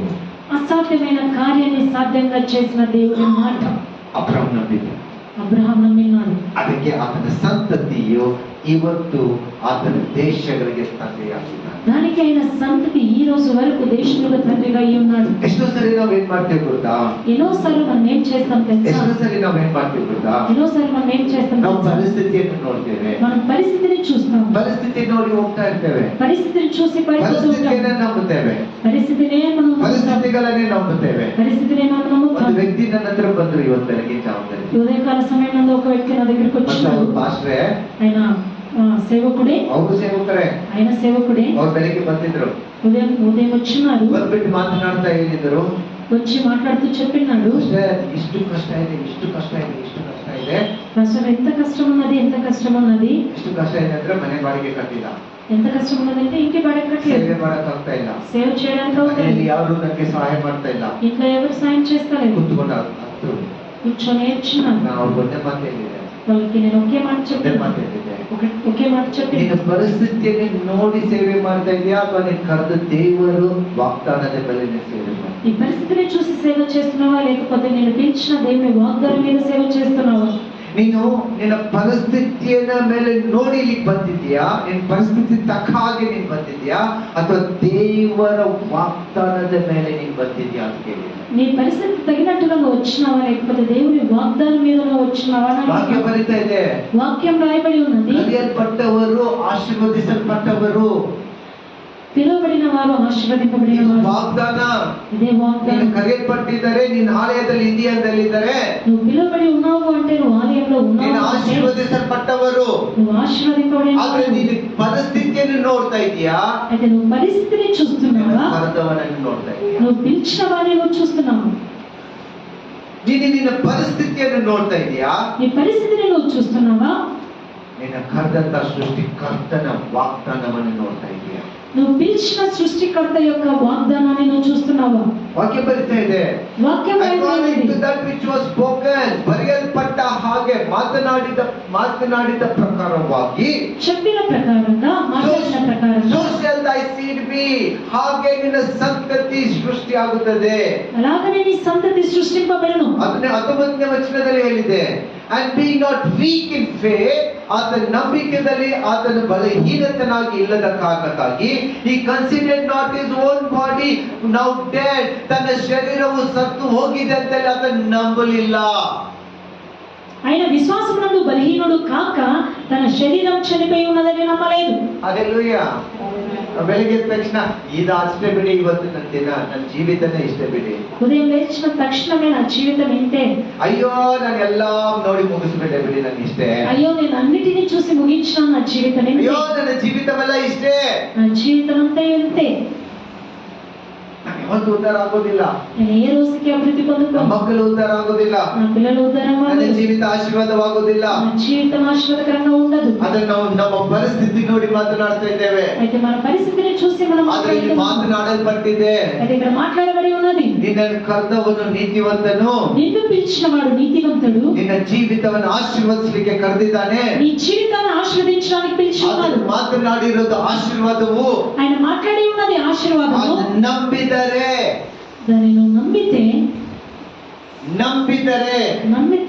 ನೀತಿವಂತನಾಗಿ ಕರೆಯಲ್ಪಟ್ಟು నువ్వు నీతివంతుడుగా పిలువబడతావు. ವಾಗ್ದಾನವು ನಿನ್ನ ಜೀವಿತದಲ್ಲಿ ನೆರವೇರ್ತದೆ. వాగ్దానం నీ జీవితం నందు నెరవేరును.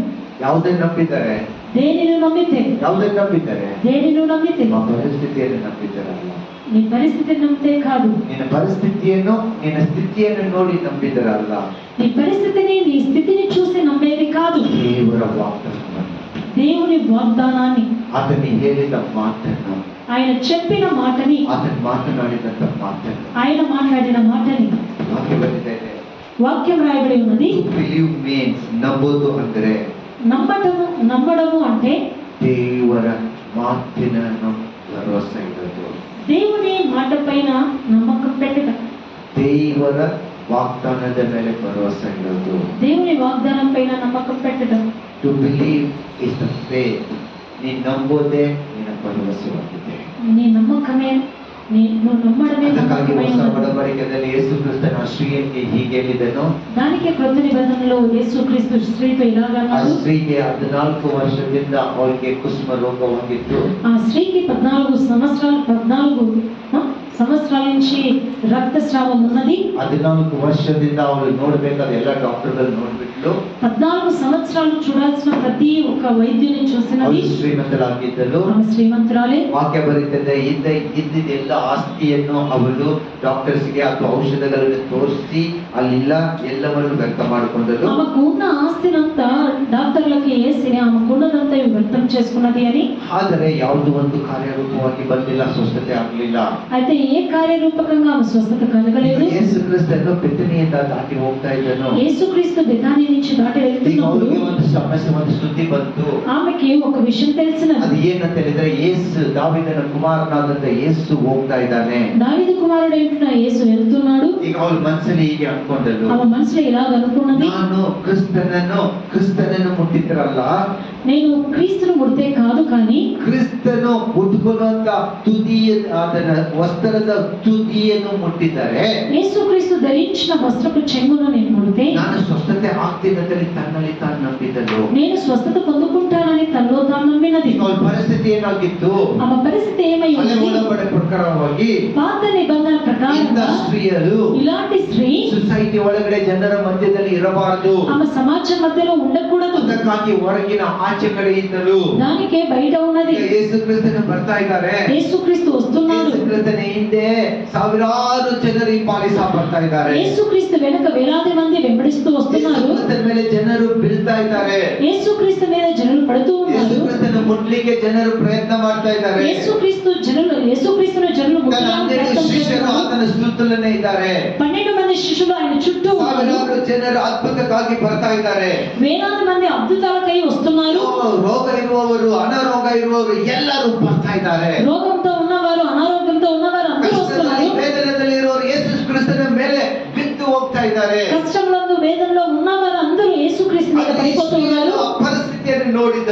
అయితే ఆ స్త్రీ ఆ పరిస్థితిని చూసినది, ತನ್ನ ಪರಿಸ್ಥಿತಿಯನ್ನು ನೋಡಿದಳು, తన పరిస్థితిని చూసినది, ಕ್ರಿಸ್ತನು ನಡ್ಕೊಂಡು ಹೋಗುವಂತಹ ಜನರ ಗುಂಪವನ್ನು ನೋಡಿದಳು.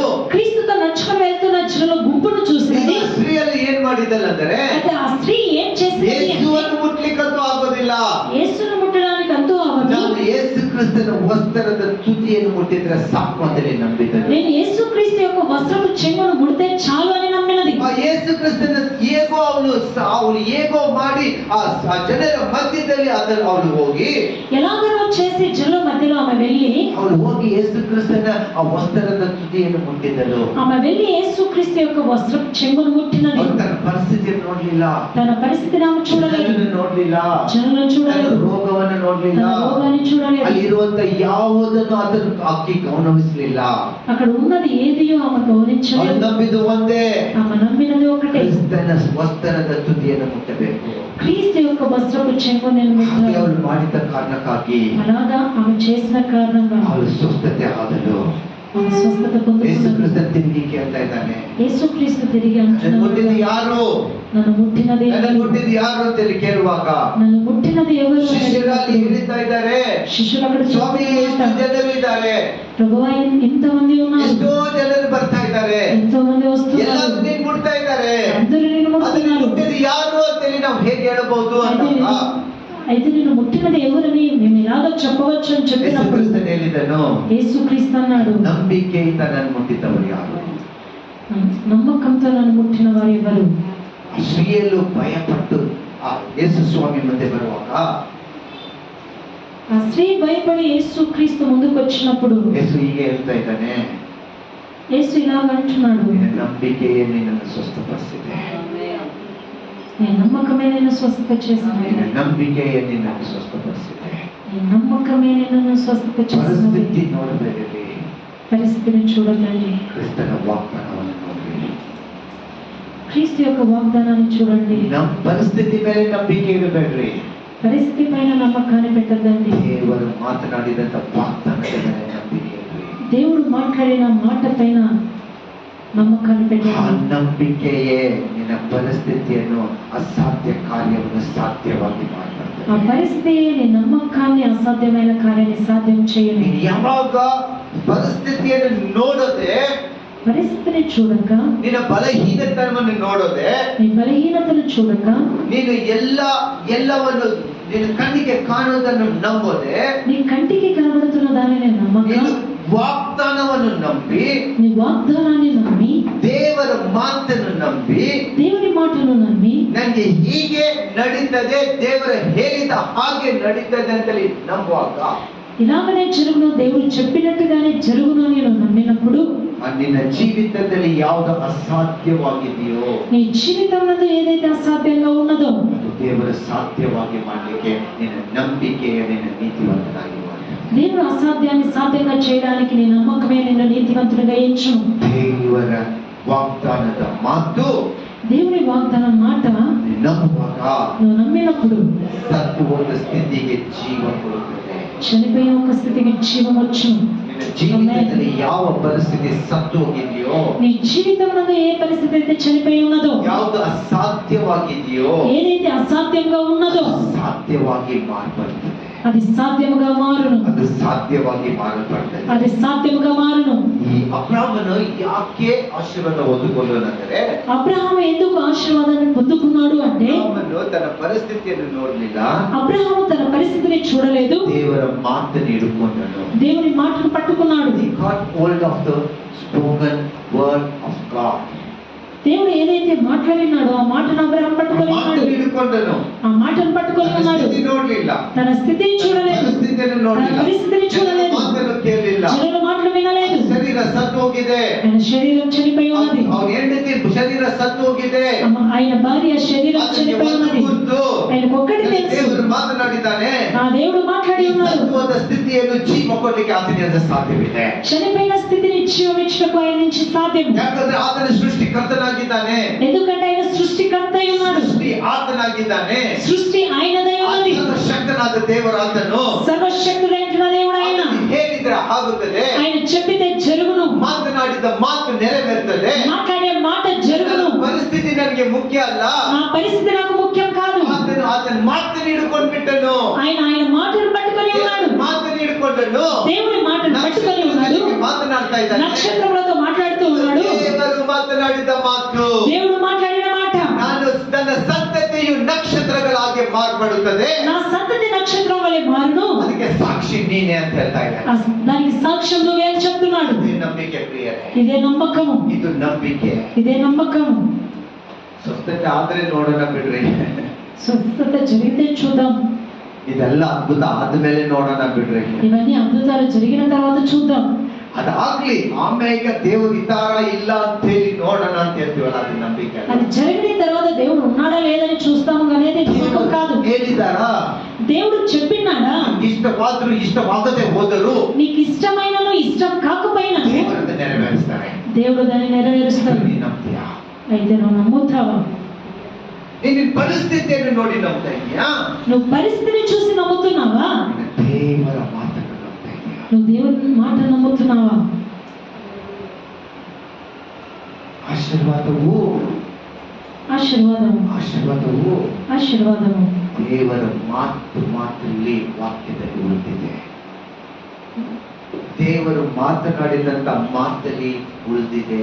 దేవుడు మాట్లాడిన మాటల్లో ఉన్నది. ಅದನ್ನು ನೀನು ನಂಬಿದರೆ దాన్ని నువ్వు నమ్మితే ನಿನ್ನ ಜೀವಿತದಲ್ಲಿ ಯಾವುದು ಅಸಾಧ್ಯವಾಗಿದೆಯೋ ಅದನ್ನು ಅಸಾಧ್ಯವಾಗಿ ಮಾಡುವ ದೇವರಾಗಿದ್ದಾನೆ. నీ జీవితంలో ఏదైతే అసాధ్యంగా ఉన్నదో దాన్ని సాధ్యంగా చేత దేవుడు Hallelujah. ಅದನ್ನು ಸಾಧ್ಯವಾಗಿ ಮಾಡುವನಾಗಿದ್ದಾನೆ. అది సాధ్యం చేయుವಂತ దేవుడు. We need to trust the power of the word of God. ಆ ವಾಕ್ಯದಲ್ಲಿರುವಂತ ದೇವರ ವಾಕ್ಯದಲ್ಲಿ ಅಥವಾ ದೇವರು ಮಾತನಾಡಿದಂತ ಆ ಮಾತು ವಾಕ್ಯದಲ್ಲಿರುವಂತ ಶಕ್ತಿಯನ್ನು ನಾವು ನಂಬಬೇಕಾಗಿದೆ. దేవుడు మాట్లాడిన మాటలో ఉంటున్న శక్తిని మనం నమ్మాలి. ಆ ಪರಿಸ್ಥಿತಿ ಅಲ್ಲ, మన పరిస్థితిని కాదు, ವಾಕ್ಯದಲ್ಲಿರುವಂತ ಶಕ್ತಿಯನ್ನು ಮಹಿಮೆಯನ್ನು ನಾವು ನಂಬಬೇಕಾಗಿದೆ. వాక్యంలో ఉంటున్న శక్తిని మహిమను మనం నమ్మాలి. ಇದರಲ್ಲಿ ಬೈಬಲ್ದಲ್ಲಿ ಸತ್ಯವೇದದಲ್ಲಿ ಮಾತನಾಡಿದ ಪ್ರತಿಯೊಂದು ಮಾತು ಮನುಷ್ಯನದಲ್ಲ. పరిశుద్ధ గ్రంథంలో మాట్లాడిన ప్రతి మాట అది మనుషుని కాదు. ದೇವರು ಮಾತನಾಡಿದ್ದೆ ప్రతి మాట దేవుడు మాట్లాడిన మాటనే ಮಾತಾಗಿದ್ದು, ఆ కాలం నందు మాటగా ఉన్నది, ಒಡಂಬಡಿಕೆಯಲ್ಲಿ ಮಾತಾಗಿದ್ದು, పాత నిబంధనలో మాటగా ఉన్నది, ಹೊಸ ಒಡಂಬಡಿಕೆಯಲ್ಲಿ ಬರೆಯಲ್ಪಟ್ಟಂತ ವಾಕ್ಯವಾಗಿದೆ. కొత్త నిబంధనలో రాయబడిన వాక్యమై ఉన్నది. ಅದನ್ನು ನಂಬುದು ಒಂದೇ, దాన్ని నమ్మేది ఒక్కటే, ಅದಕ್ಕಿಂತ ಇದನ್ನ ಹೆಚ್ಚಾಗಿ ನಂಬುದು ಒಂದೇ.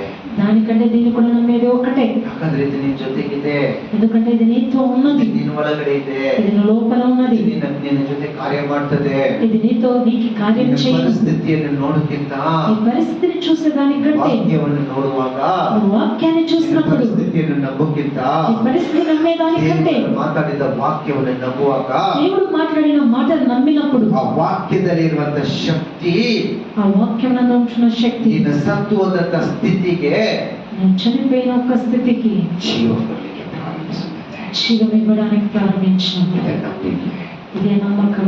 ಲಾಜರಸ್ ಸತ್ತೋಗಿ 4 ದಿನ ಆಗಿತ್ತು. లాజరు చనిపోయి 4 దినములైనది. ಎಲ್ಲರೂ ಹೇಳಿದರು ಅವನು ಸತ್ತೋಗಿದ್ದಾನೆ, అందరూ చెప్పినాడు ఆయన చనిపోయి ఉన్నాడు అని, ಸತ್ತೋಗಿದ್ದಾನೆ.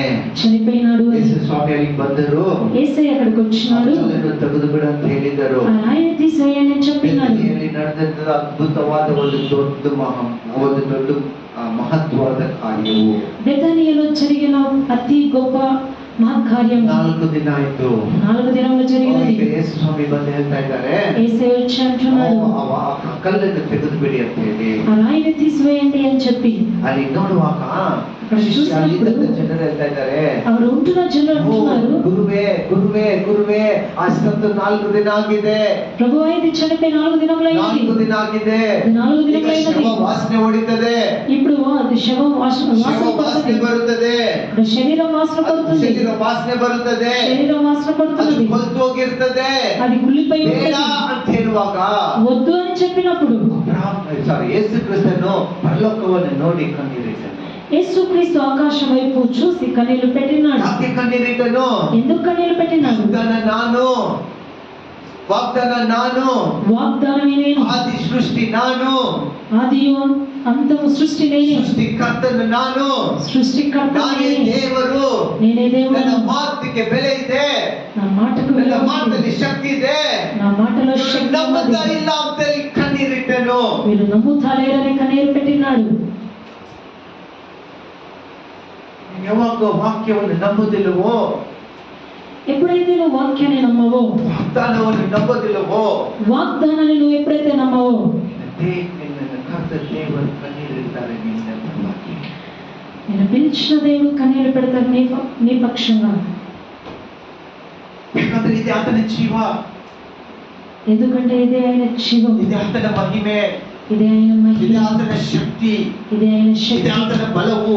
ఇదే ఆయన బలం. ಹೇಳಿದ ಮಾತನ್ನು ನಂಬುವಾಗ, ఆయన చెప్పిన మాటలు నువ్వు నమ్మినప్పుడు, ವಾಗ್ದಾನದ ಮೇಲೆ ನಂಬುವಾಗ, వాగ్దానం పైన నువ్వు నమ్మకాన్ని పెట్టినప్పుడు, ಆತನು ಮಾತನಾಡಿದ ಮಾತಿಗೆ ಜೀವ ಬರ್ತಾ ಇದೆ. ఆయన మాట్లాడిన మాటకి జీవం వచ్చును. ಯೇಸು ಆತನು యేసు కన్నీళ్లు పెట్టినాడు. ಯಾಕೆ? ఎందుకు? ನೀವು ಈ ಜನರಿಗೆ ನಂಬಿಕೆ ಇಲ್ಲವೋ? ఇంకా ఈ జనులకు నమ్మకం లేదా? ಪರಿಸ್ಥಿತಿಯನ್ನು ನೋಡ್ತಾ ಇದ್ದಾರೆ, పరిస్థితిని చూస్తున్నారు, ಪರಿಸ್ಥಿತಿಯನ್ನು ನಂಬುತ್ತಾ ಇದ್ದಾರೆ. పరిస్థితిని నమ్ముతూ ఉన్నారు. ಸೃಷ್ಟಿಕರ್ತನಾದಂತ ನನ್ನ ಮಾತನ್ನು ನಂಬ್ತಾ ಇಲ್ಲ. అయితే సృష్టికర్త ఏంటున్నా నా మాటలు నమ్ముతలేదు. ಕಣ್ಣೀರಿಟ್ಟು కన్నీరు పెట్టినారు. ಪ್ರಾರ್ಥನೆ ಮಾಡಿ ಅಂತ ಇದ್ದಾನೆ. ప్రార్థన చేసి చెప్తున్నాడు, ಅದ್ಭುತವಾದ ಪ್ರಾರ್ಥನೆ. అద్భుతమైన ప్రార్థన. ಯಾದ ದೇವರೇ, తండ్రి ఏంటున్న దేవా, ನನಗೆ ಗುರುತು ನಿನ್ನ ಪ್ರಾರ್ಥನೆಯನ್ನು ಕೇಳಿದೆ. నాకు తెలుసు నా మనవి నువ్వు ಈ వెళ్ళే ఉన్నావు. ಜನರು ನಿನ್ನ ಮಹಿಮೆಯನ್ನು ನೋಡಲಿ. అయితే ఈ జన సమూహం నీ మహిమను ಈ చూడాలి. ಜನರು ನಿನ್ನ ಕಣ್ಣನ್ನು ಈ ಜನರು ನಿನ್ನ ಮಹಿಮೆಯನ್ನು ಅವ್ರ ಕಣ್ಣಿಂದ ನೋಡಲಿ. ఈ జన సమూహం నీ మహిమను తన కళ్ళతో చూడాలి. ಪ್ರಾರ್ಥನೆ ಮಾಡಿದ್ದನು. ఆయన ప్రార్థన చేస్తున్నాడు. ಲಾಸರಸೇ, లాజరు ಹೊರಗಡೆ ಬಾ ಅಂದನು.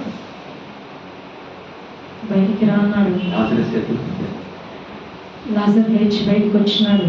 ಯೇಸುಕ್ರಿಸ್ತನ ಪರಿಸ್ಥಿತಿ ನೋಡಲಿಲ್ಲ. యేసుక్రీస్తు పరిస్థితిని చూడలేదు. ನನ್ನ ವಾಗ್ದಾನ, ತಂದೆ ವಾಗ್ದಾನ ನೋಡಿದನು. తండ్రి వాగ్దానాన్ని చూస్తున్నాడు. ನಂಬಿಕೆ ಅನ್ನೋದು నమ్మకం అనేది ಅಸಾಧ್ಯವನ್ನು ಸಾಧ್ಯವಾಗಿ ಮಾಡೋದೇ ಈ ವಾಗ್ದಾನ ಆಗಿರೋದ ಯೇಸು ಕ್ರಿಸ್ತನೇ. అసాధ్యాన్ని సాధ్యంగా చేసేది వాగ్దానం ఏంటున్నా యేసుక్రీస్తు. ನಂಬದೆ ಹೋದರೆ దానిని నమ్మకపోతే ನಿನ್ನ ಜೀವಿತದಲ್ಲಿ ಯಾವ ಆಶೀರ್ವಾದ ನೆಲೆ ಉಂಟುಕೊಂಡಿರುವುದಿಲ್ಲ. నీ జీవితంలో ఏ ఆశీర్వాదం నీకు కలగదు. ವಾಗ್ದಾನದಲ್ಲಿ ಬರೆದಂತ ಪ್ರತಿ ಒಂದು ವಾಗ್ದಾನವು ನಿಂದಾಗಿದೆ. ఈ వాగ్దానంలో వచ్చిన ప్రతి ఒక్క వాగ్దానం నీదై ಈ ఉన్నది. ವಾಗ್ದಾನದಲ್ಲಿ ಇರುವಂತ ಪ್ರತಿ ಒಂದು ವಾಕ್ಯವಾದ ನಿಂದಾಗಿದೆ. ఈ వాగ్దానంలో ఉన్న ప్రతి ఒక్క వాక్యం నీదై ಇದು ఉన్నది. ನಿನ್ನ ಜೀವಿತದಲ್ಲಿ ನೆರವೇರಬೇಕಂತಲೇ ದೇವರು ನಿನ್ನನ್ನು ಆರಿಸಿಕೊಂಡಿದ್ದಾರೆ.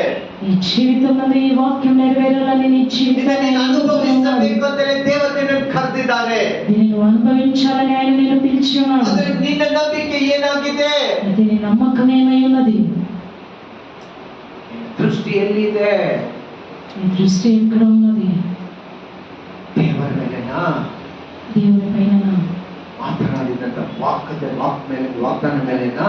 మాట్లాడిన వాగ్దానం పైన, ಅಥವಾ ನಿನ್ನ ಪರಿಸ್ಥಿತಿ ಮೇಲೆನಾ? లేకపోతే నీ పరిస్థితి పైన?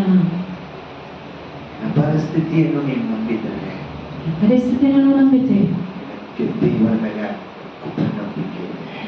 నీకు దేవుని పైన అపనమ్మకం ఉన్నది. ಪರಿಸ್ಥಿತಿಯನ್ನು ನಂಬಿದರೆ నీ పరిస్థితిని నువ్వు నమ్మితే ವಾಗ್ದಾನದ ಮೇಲೆ ನಿನಗೆ ಅಪನಂಬಿಕೆ ಇದೆ. వాగ్దానం పైన నీకు అపనమ్మకం ఉన్నది. ಯಾಕಂತ ಹೇಳಿದರೆ ఎందుకని అంటే ಅಬ್ರಹಾಂ ಹೇಳಿದನು, అబ్రహాం అన్నాడు, ಈ ಕ್ವಿಕ್ನೆಸ್ ಸತ್ತು ಹೋದವನನ್ನು ಎಬ್ಬಿಸುವವನು ಆತನಾಗಿದ್ದಾನೆ. మృతులను సజీవులుగా చేయంత దేవుడు ఆయనై ఉన్నాడు. ಸಾಧ್ಯವನ್ನು ಸಾಧ್ಯ ಮಾಡುವವನು ಆತನಾಗಿದ್ದಾನೆ. సాధ్యాన్ని సాధ్యం చేయంత దేవుడు ఆయనై ఉన్నాడు. ಇಲ್ಲಿದ್ದನ್ನು ಕರೆದು ಮಾಡುವವನು ಆತನಾಗಿದ್ದಾನೆ. లేని వాటిని ఉన్నట్టుగా పిలుచువాడు ఆయనై ఉన్నాడు. ಆತನು ಹೇಳುವಾಗ ಅದು ನೆರವೇರೋದು ಆತನ ಶಕ್ತಿ ಇದೆ. అది ఆయన చెప్పినప్పుడు నెరవేరేది ఆయన శక్తి అయి ఉన్నది. ಅದಕ್ಕೆ ಆತನು ದೇವರು. దానికి ఆయన దేవుడు. ಆತನ ಮಾತನ್ನೇ ನಾನು ನಂಬ್ತೇನೆ. ఆయన మాటల్ని నేను నమ్ముతాను. ಆ ನಂಬಿಕೆಯೇ ఆ నమ్మకమే ಆತನ ನೀತಿವಂತನಾಗಿ ಮಾಡಿಕೊಂಡಿತು. ఆయన నీతిగా ఎంచబడి ಆ ನಂಬಿಕೆಯೇ ఆ నమ్మకమే ದೇಶಗಳಿಗೆ ಆತನು ತಂದೆಯಾಗಿ ಕರೆಯಲ್ಪಟ್ಟನು. దేశములకు ఆయనకు తండ్రిగా పిలువబడి ఉన్నాడు. ಸಂತತಿಗಳಿಗೆ ತಂದೆಯಾಗಿ ಕರೆಯಲ್ಪಟ್ಟನು. సంతతులకు ఆయన తండ్రిగా పిలువబడి ఉన్నాడు. ನಾವು ಇವತ್ತು ಯಾವುದನ್ನು ನಂಬುವವರಾಗಿದ್ದೇವೆ? ఈ రోజు మనం దేనిని నమ్మువారుగా ಯಾವ ఉన్నాము? ವಿಷಯದಲ್ಲಿ ನಂಬುವವರಾಗಿದ್ದೇವೆ? ఏ విషయమునందు మనం 20ನೇ నమ్మువారుగా ವಚನ ఉన్నాము? ನಾವು ಓದಿದರೆ 20వ వచనం మనం చదివితే 20ನೇ ವಚನ ಹೀಗೆ ಹೇಳ್ತಾ ಇದೆ. 20వ వచనం ఇలాగంటున్నది. ಓದ್ರಿ. ದೇವರು ಮಾಡಿದ ವಾಗ್ದಾನದ ವಿಷಯದಲ್ಲಿ ದೇವರು ಮಾಡಿದಂತ ವಾಗ್ದಾನದ ವಿಷಯಗಳಲ್ಲಿ ಅವನ ಅಪನಂಬಿಕೆಯಿಂದ ಚಂಚಲ ಚಿತ್ತನಾಗಲಿಲ್ಲ. ಆಮೆನ್. ನಿಲ್ಲಿಸಿ. ಅಬ್ರಹಾಂ ಯಾಕೆ ಆಶೀರ್ವಾದ ಹೊಂದಿಕೊಂಡಂದರೆ అబ్రహాము ఎందుకు ఆశీర్వాదాన్ని ದೇವರು పొందుకున్నాడు? ಮಾಡಿದಂತ ವಾಗ್ದಾನದ ಮೇಲೆ, దేవుడు చేసిన వాగ్దానం పైన, ಅಥವಾ ದೇವರು ಮಾತನಾಡಿದಂತ ಮಾತುಗಳ ಮೇಲೆ దేవుడు మాట్లాడిన మాటల పైన ಆತನ ನಂಬಿಕೆಯಲ್ಲಿ ಚಂಚಲವಾಗಲಿಲ್ಲ. ఆయన నమ్మకం నందు సందేహింపబడలేదు. ಆತನ ನಂಬಿಕೆದ ಮೇಲೆ, ಆ ಮಾತುಗಳ ಮೇಲೆ ಸಂದೇಹ ಪಡಲಿಲ್ಲ. ఆయన మాటల పైన సందేహపడలేదు. ಆ ಮಾತನ ಮೇಲೆ ನಂಬಿದನು. ಪರಿಸ್ಥಿತಿ ಆಗ್ತದೆ ವಿರೋಧವಾಗಿದ್ದರು. ఆ పరిస్థితి ఆయనకు విరోధంగా ఉండిన, Though the conditions and the situations were against it, ఆయన పరిస్థితి ఆయనకు విరోధంగా ఉండిన, ಅದು ನಂಬಿದ್ದು ದೇವರ ವಾಗ್ದಾನ. అయితే నమ్మినది దేవుని వాగ్దానాన్ని. ಹೇಳ್ತಾ ಇದೆ, ಆತನು ವಾಗ್ದಾನದ ಮೇಲೆ ಅಪನಂಬಿಕೆ ಇರಲಿಲ್ಲ. వాక్యం చెప్తున్నది దేవుని వాగ్దానం పైన He సందేహపడలేదు. never doubted on the word of God. దేవుని వాక్యం పైన సందేహపడలేదు. ಅದಕ್ಕೆ ಯಾವ ಒಂದು ಡೌಟ್ ಬರಲಿಲ್ಲ. ఆయనకి ఏ అపనమ్మకం ಅದು రాలేదు. ಪರಿಸ್ಥಿತಿ ವಿರೋಧವಾಗಿದೆ. అయితే ಪರಿస్థಿತಿ విరోధంగా ఉంది. ಪರಿಸ್ಥಿತಿ ವಿರೋಧವಾಗಿದೆ. పరిస్థితి విరోధంగా ఉంది. ಆತನು ಸತ್ತು ಹೋಗಿದ್ದಾನೆ ಶಾರೀರಿಕವಾಗಿ. ఆయన శారీరకంగా ತನ್ನ చనిపోయాడు. ಹೆಂಡತಿ ಗರ್ಭದಲ್ಲಿ ಒಣಗಿ ಹೋಗಿದ್ದಾಳೆ. తన భార్య గర్భం ఎండిపోయి ఉన్నది. ಇನ್ನು ಅವಳು ಜನ್ಮ ಕೊಡ್ಲಿಕ್ಕೆ ಸಾಧ್ಯವಿಲ್ಲ. ఇంకా ఆమె జన్మాన్ని ఎత్తడానికి ಆತನ సాధ్యం లేదు. ಪರಿಸ್ಥಿತಿಗಳನ್ನು ನೋಡೋಕ್ಕಿಂತ, పరిస్థితిని చూసేదానికంటే, ಪರಿಸ್ಥಿತಿಯನ್ನು ನಂಬೋಕ್ಕಿಂತ, పరిస్థితి నమ్మేదానికంటే, ಪರಿಸ್ಥಿತಿ ಮೇಲೆ ಆತನು ಹೋಗೋಕ್ಕಿಂತ ನಡೆಯೋಕ್ಕಿಂತ పరిస్థితిలో ఆయన నడిచేదానికంటే ದೇವರ ಮಾತಿನ ಮೇಲೆ ನಂಬಿಕೆ, ఆయన దేవుని మాట పైన నమ్మకం పెట్టినాడు. ಜೊತೆಗೆ దానితోనే ఆయన నడిచినాడు. ವಾಕ್ಯ ಬರಿತಾ ಇದೆ. వాక్యం రాయబడి ఉన్నది. He doubted not on the promise of God. దేవుని వాగ్దానం మీద ఆయన సందేహపడలేదు. ಸಂದೇಹ ಪಡಲಿಲ್ಲ. But strong in faith, ನಂಬಿಕೆಯ ಮೇಲೆ ಬಲ ಹೊಂದಿಕೊಂಡವನಾಗಿದ್ದನು. ఆయన నమ్మకంలో బలాన్ని పొందుకున్నాడు. ಏನ್ ಮಾಡಿದನು? ఏం ಆ చేస్తున్నాడు? ವಾಗ್ದಾನಕ್ಕೆ ಮಹಿಮೆಯನ್ನು ಕೊಟ್ಟನು. ఆ వాగ్దానానికి మహిమని He started giving glory to God. ದೇವರಿಗೆ ಮಹಿಮೆ ಸಲ್ಲಿಸಲಿಕ್ಕೆ ಪ್ರಾರಂಭಿಸಿದ. దేవుని మహిమపరిచినాడు. ಏನಾಯ್ತು? ఏం జరిగినది? ಪರಿಸ್ಥಿತಿ ಮಾಡಿತ್ತು. పరిస్థితి మారినది. పరిస్థితి 21ನೇ ವಚನ. 21వ వచనం.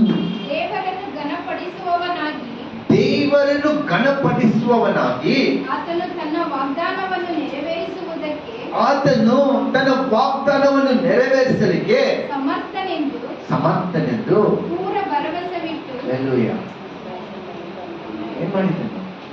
ఏం చేస్తున్నాడు? ದೇವರಿಂದ ಸಾಧ್ಯವು, ದೇವರು ಮಾತನಾಡಿದಾನಂದ್ರೆ ಮಾಡುತ್ತಾನಂತೇಳಿ ಪೂರ್ಣ ಭರವಸವನ್ನಿಟ್ಟು, దేవుడు చెప్పిన దాన్ని చేస్తాడని పరిపూర్ణమైన ఒక నమ్మకాన్ని పెట్టి ದೃಢ ನಂಬಿಕೆ ಉಳ್ಳವನಾಗಿದ್ದನು. దృఢ నమ్మకం కలిగిన వాడుగా ఉన్నాడు. ಅಂದ್ರೆ he was not shaken by anyone else word. ಬೇರೆಯವರ ಮಾತನ್ನು ಕೇಳಿ ಆತನು ಗಲಿಬಿಲಿ ಆಗಲಿಲ್ಲ. వేరే మాటలు విని ఆయన గలిబిలి కలగలేదు. ಪರಿಸ್ಥಿತಿ ನೋಡಿ ಗಲಿಬಿಲಿ ಆಗಲಿಲ್ಲ. పరిస్థితిని చూసి గలిబిలి కలగలేదు. ಆತನು ನಂಬಿದ ದೇವರ ವಾಕ್ಯವನ್ನು, ఆయన ನమ్మినది దేవుని వాక్యం, ದೇವರ ಮಾತನ್ನು. దేవుని మాట. 21ನೇ ವಚನ ಹೇಳ್ತಾ ಇದೆ. 21వ వచనం అంటున్నది.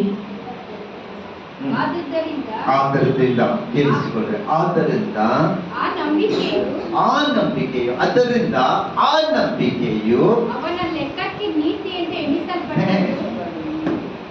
ಯಾದರಿಂದ ಅದಕ್ಕೆ ಆಶೀರ್ವಾದ ಯಾದರಿಂದ ಬಂತು?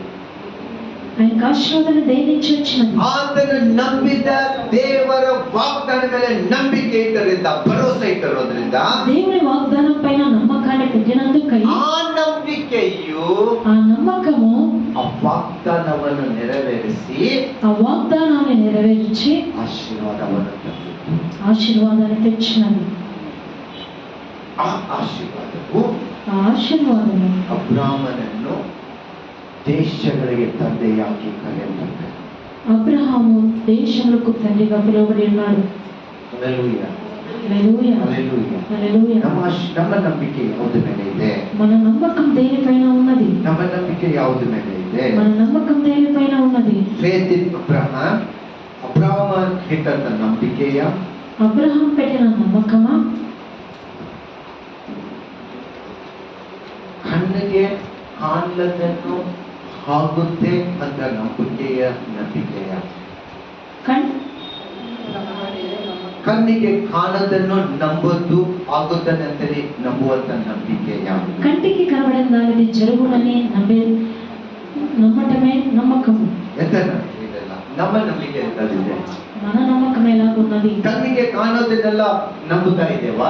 కంటికి కనబడే దాన్ని నమ్ముతున్నామా? ಅಥವಾ ಕಣ್ಣಿಗೆ ಕಾಣಲಿದ್ದಂತ ವಾಗ್ದಾನದ ಪ್ರಕಾರವಾಗಿ ನಂಬುತ್ತಾ ಇದ್ದೇವಾ? కంటికి కనబడిన దానిని వాగ్దాన ప్రకారంగా నమ్ముతున్నామా? ಕಣ್ಣಿಗೆ ಕಾಣಲಿದ್ದಂತ ವಾಗ್ದಾನವು, కంటికి కనబడిన వాగ్దానము ನಮ್ಗೆ ಈಗ ಫಾರ್ ಎಕ್ಸಾಂಪಲ್ ಹೇಳೋಣ, ఉదాహరణగా చెప్దామా? ನಾವೇನ್ ನಂಬ್ತೇವೆ ಗೊತ್ತಾ? మనం ఏం నమ్ముతాం? ವಾಕ್ಯದಲ್ಲಿ ಬರ್ತಿದೆ, వాక్యంలో రాయబడి ఉన్నది. ಇಬ್ರು ಬರೆದ ಪತ್ರಿಕೆ 11ನೇ ವಚನ, హీబ్రూ రాసిన పత్రిక 11వ వచనం, ಕಣ್ಣಿಗೆ ಕಾಣಲದನ್ನು ನಂಬೋದೇ ನಂಬಿಕೆ. కంటికి కనబడిన దానిని నమ్మేదే నమ్మకము. ಕಣ್ಣಿಗೆ ಕಾಣಲದನ್ನು ನಂಬೋದೇ ನಂಬಿಕೆ. కంటికి కనబడిన దానిని నమ్మేదే నమ్మకం. ಈಗ ಕಣ್ಣಿಗೆ ಕಾಣಲದೆ ಏನು? కంటికి కనబడింది ఏది? ವಾಗ್ದಾನ ಬರೆದಿದೆ, వాగ్దానం రాయబడి ఉన్నది. ತಲೆಯಾಗಿರ್ತಿ, ಬಾಲವಾಗಿ ಇರೋದಿಲ್ಲ. నువ్వు తలగా ఉండవు, తోక ఉండవు. ವಾಗ್ದಾನ ಬರೆದಿದೆ, ವಾಗ್ದಾನ ದೇಶಗಳಿಗೆ ನೀನು ತಂದೆ ಆಗ್ತಿ. దేశాలకు నువ్వు తండ్రిగా ఉంటావు. ವಾಗ್ದಾನ ಬರೆದಿದೆ, వాగ్దానం రాయబడి ನೀನು ఉన్నది. ಸಾಲ ತಗೊಳ್ಳವನಲ್ಲ, ಸಾಲ ಕೊಡುವನಾಗಿರ್ತಿ. నువ్వు అప్పు తీసుకున్నవాడుగా కాదు, అప్పు ఇచ్చేవాడుగా ವಾಗ್ದಾನ ఉంటావు. ಬರೀತಾ ಇದೆ, ವಾಗ್ದಾನ ನೀನು ರಾಯಬడి ಪರಿಪೂರ್ಣವಾಗಿ ಅಭಿವೃದ್ಧಿಯನ್ನು ಹೊಂದಿಕೊಂಡು నువ్వు ಜೀವಿಸುವವರಾಗಿರ್ತಿ. పరిపూర్ణంగా అభివృద్ధిని పొందుకొని జీవించేవాడుగా ನೀನು ఉంటావు. ಅರಸನಾಗಿದ್ದಿ, నువ్వు రాజుగా ఉన్నావు. ನೀನು ನೀತಿವಂತನಾಗಿದ್ದಿ. నువ్వు నీతివంతుడిగా ನೀನು ఉన్నావు. ಎಷ್ಟೋ ಸಾವಿರಾರು ವಾಗ್ದಾನಗಳಿದೆ. ఎన్నో వేలాది వాగ్దానాలు ఉన్నది. ಈ ವಾಗ್ದಾನಗಳನ್ನು ನಮಗೆ ಕಣ್ಣಿಗೆ ಕಾಣ್ತಾ ಇಲ್ಲ. ఈ వాగ్దానాలు మనకి కంటికి కనబడతలేవు. ವಾಗ್ದಾನಗಳು ನಮ್ಮ ಕಣ್ಣಿಗೆ ಕಾಣೋದಿಲ್ಲ.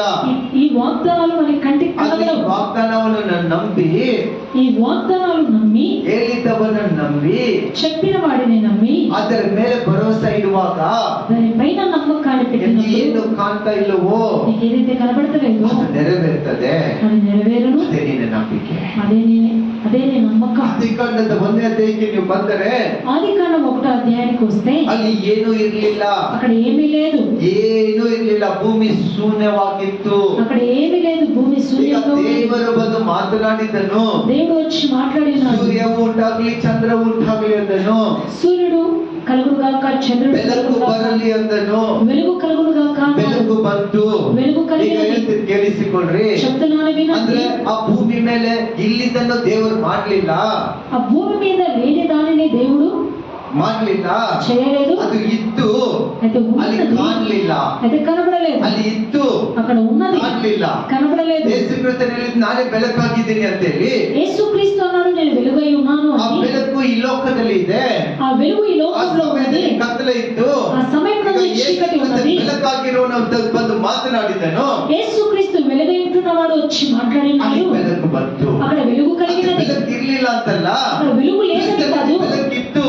క్రీస్తులో వెలుగు ఉన్నది. ಕ್ರಿಸ್ತನೇ ಬೆಳಕಾಗಿದ್ದಾನೆ, క్రీస్తే వెలుగై ఉన్నాడు. ಕ್ರಿಸ್ತನೇ ಬೆಳಕಾಗಿದ್ದಾನೆ. క్రీస్తే ಆ వెలుగై ఉన్నాడు. ಬೆಳಕು ಬರಬೇಕು ಅಂದರೆ ఆ వెలుగు రావాలి అంటే ಇಲ್ಲಿದ್ದ ಸ್ಥಳದಲ್ಲಿ లేని స్థలం నందు ಮಾತನಾಡಬೇಕಾಗಿತ್ತು. మాట్లాడాలి. ಆ ಕ್ರಿಸ್ತನು ಮಾತನಾಡಿದನು, క్రీస్తు మాట్లాడినాడు, ದೇವರು ಮಾತನಾಡಿದರು. దేవుడు మాట్లాడినాడు. ಸೂರ್ಯ ಬಂತು, సూర్యుడు వచ్చినాడు, ಚಂದ್ರನು ಬಂದನು, చంద్రుడు కలిగినాడు, ನಕ್ಷತ್ರಗಳು ಬಂತು, నక్షత్రాలు ಭೂಮಿ కలిగినవి, ಉಂಟಾಯಿತು, భూమి కలిగినది, ನೀರು ಬಂತು, నీళ్ళు వచ్చినవి, ಎಲ್ಲವನ್ನು ಉಂಟಾಯಿತು.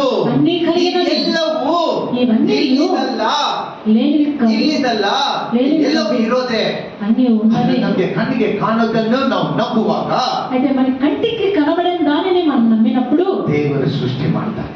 దేవుడు సృష్టి చేయను. ಅದೇ ನಿನ್ನ ನಂಬಿಕೆ. అదే నీ నమ్మకం. ಒಂದು ಎಕ್ಸಾಂಪಲ್ ಹೇಳ್ಬಿಡ್ತೇನೆ, ಮುಗಿಸ್ತೇನೆ ನೋಡ್ರಿ. ఒక ఉదాహరణ చెప్పి నేను ముగిస్తాను చూడండి. ಎಷ್ಟು ಜನ ಹಳ್ಳಿಯಿಂದ ಬಂದವರು? ఎంతమంది పల్లె నుంచి వచ్చిన వారు? ಹಳ್ಳಿಯಿಂದ ಬಂದವರು పల్లె నుంచి వచ్చిన వాళ్ళు చెప్పండి. ಹಳ್ಳಿ ಕಡೆಯಿಂದ ಬಂದವರು. పల్లెటూరు నుంచి వచ్చిన ಎಷ್ಟು వాళ్ళు ಜನ ನಾಯಿ ಸಾಕಿದ್ರು?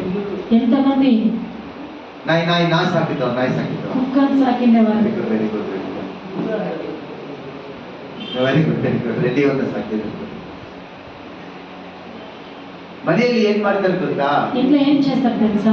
ತಾಯಿ ಅಂದ್ರೆ ಅಡಿಗೆ ಮಾಡ್ತಾ ಇರ್ತಾರೆ, తల్లిదండ్రులు వంట చేస్తూ ಹೌದಾ ఉంటారు. ಇಲ್ವಾ?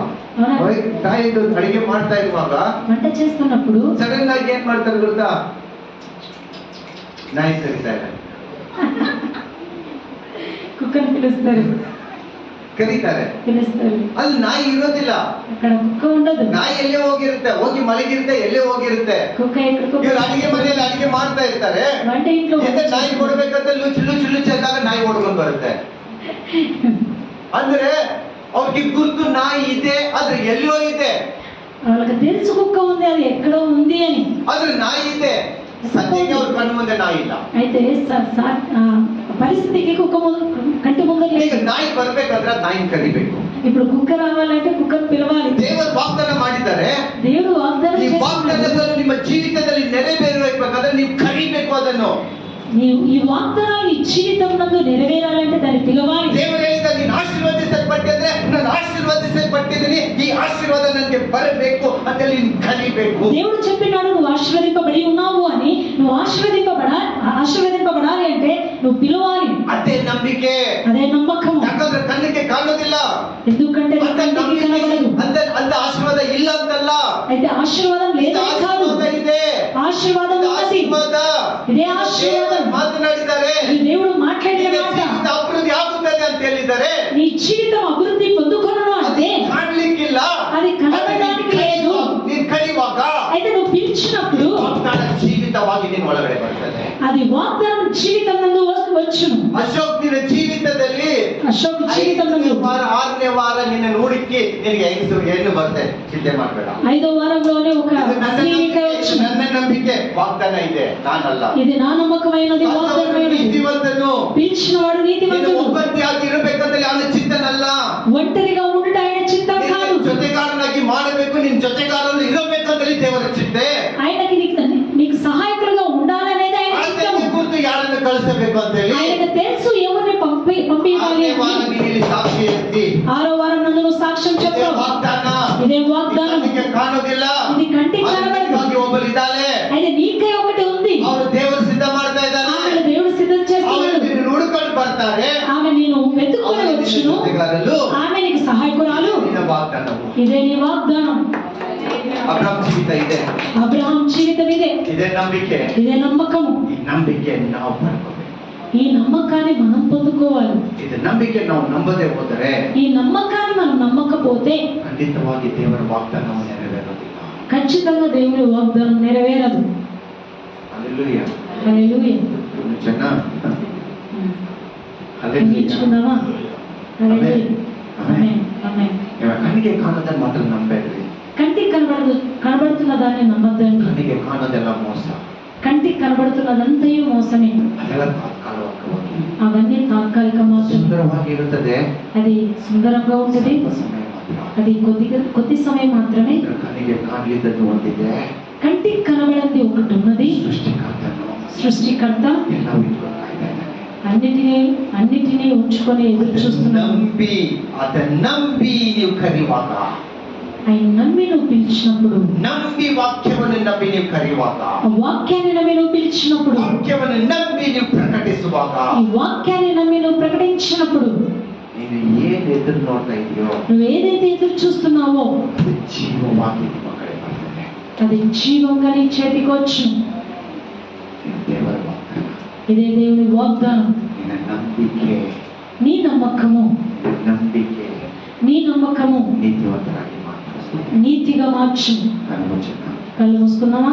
ಎಲ್ಲರಿಂದ ನಿಲ್ಲೋಣ. ప్రతి ఒక్కరు లేచి నిలబడదాం. ಹಲ್ಲೆಲೂಯಾ. హల్లెలూయా. ಎಷ್ಟು ಸಾರಿ ನಾವು ಈಗ ಅನ್ಕೊಳ್ತೇವೆ, ఎన్నోసార్లు మనం ఇలా అనుకుంటాము, ಅಯ್ಯೋ ನನ್ನ ಜೀವಿತ ಏನಾಗ್ತದೋ, అయ్యో నా జీవితం ఏమవును, ಅಯ್ಯೋ ನನ್ನ ಮಕ್ಕಳ ಜೀವಿತ ಏನಾಗ್ತಾ అయ్యో ಇದೆಯೋ, నా పిల్లల జీవితం ఏమవును, ಅಯ್ಯೋ ನಮ್ಮ ಮಕ್ಕಳು ನಾಶವಾಗ್ತಾ ಇದ್ದಾರಲ್ವೋ, అయ్యో నా పిల్లలు నాశనం అవుతారు ನನ್ನ కదా, ಭವಿಷ್ಯತ ನಾಶವಾಗಿದೆ ಅಲ್ವೋ, నా భవిష్యత్తు నాశనం ನನಗೆ ಮುಂದೆ అయిపోయింది కదా, ಏನಿಲ್ಲವೋ, నా ముందు ఏది ಅವ್ರ లేదు, ಜೊತೆಗೆ ಹೋಗಿ ನಾಶವಾಗ್ತಾ ಇದ್ದಾರೆ, ಇವ್ರ ಜೊತೆಗೆ ಹೋಗಿ ನಾಶವಾಗ್ತಾ ಇದ್ದಾರೆ, ಅದು ಮಾಡ್ಕೊಂಡು ನಾಶವಾಗ್ತಾ ಇದ್ದಾರೆ. ಅದನ್ನು ಎಲ್ಲ ಕಣ್ಣಿಗೆ ಕಾಣೋದು. ఇవన్నీ కంటికి కనబడేది. ನಂಬರಿ ದೇವರನ್ನು, నమ్మండి దేవుణ్ణి. ನಿಮ್ಮ ಮಕ್ಕಳನ್ನು, ನಿಮ್ಮನ್ನು, ಎಲ್ಲರನ್ನು ದೇವರು ಕಾದಿದ್ದಾರೆ. నీ పిల్లల్లో నిన్ని అందరినీ దేవుడు పిలిచి ఉన్నాడు. ದೇವರ ಉದ್ದೇಶದಿಂದ ಕರೆದಿದ್ದಾರೆ ಅವರನ್ನು, దేవుడు ఉద్దేశంతో పిలిచినాడు. ನಿಮ್ಮನ್ನು ಉದ್ದೇಶದಿಂದ ಕರೆದಿದ್ದಾರೆ.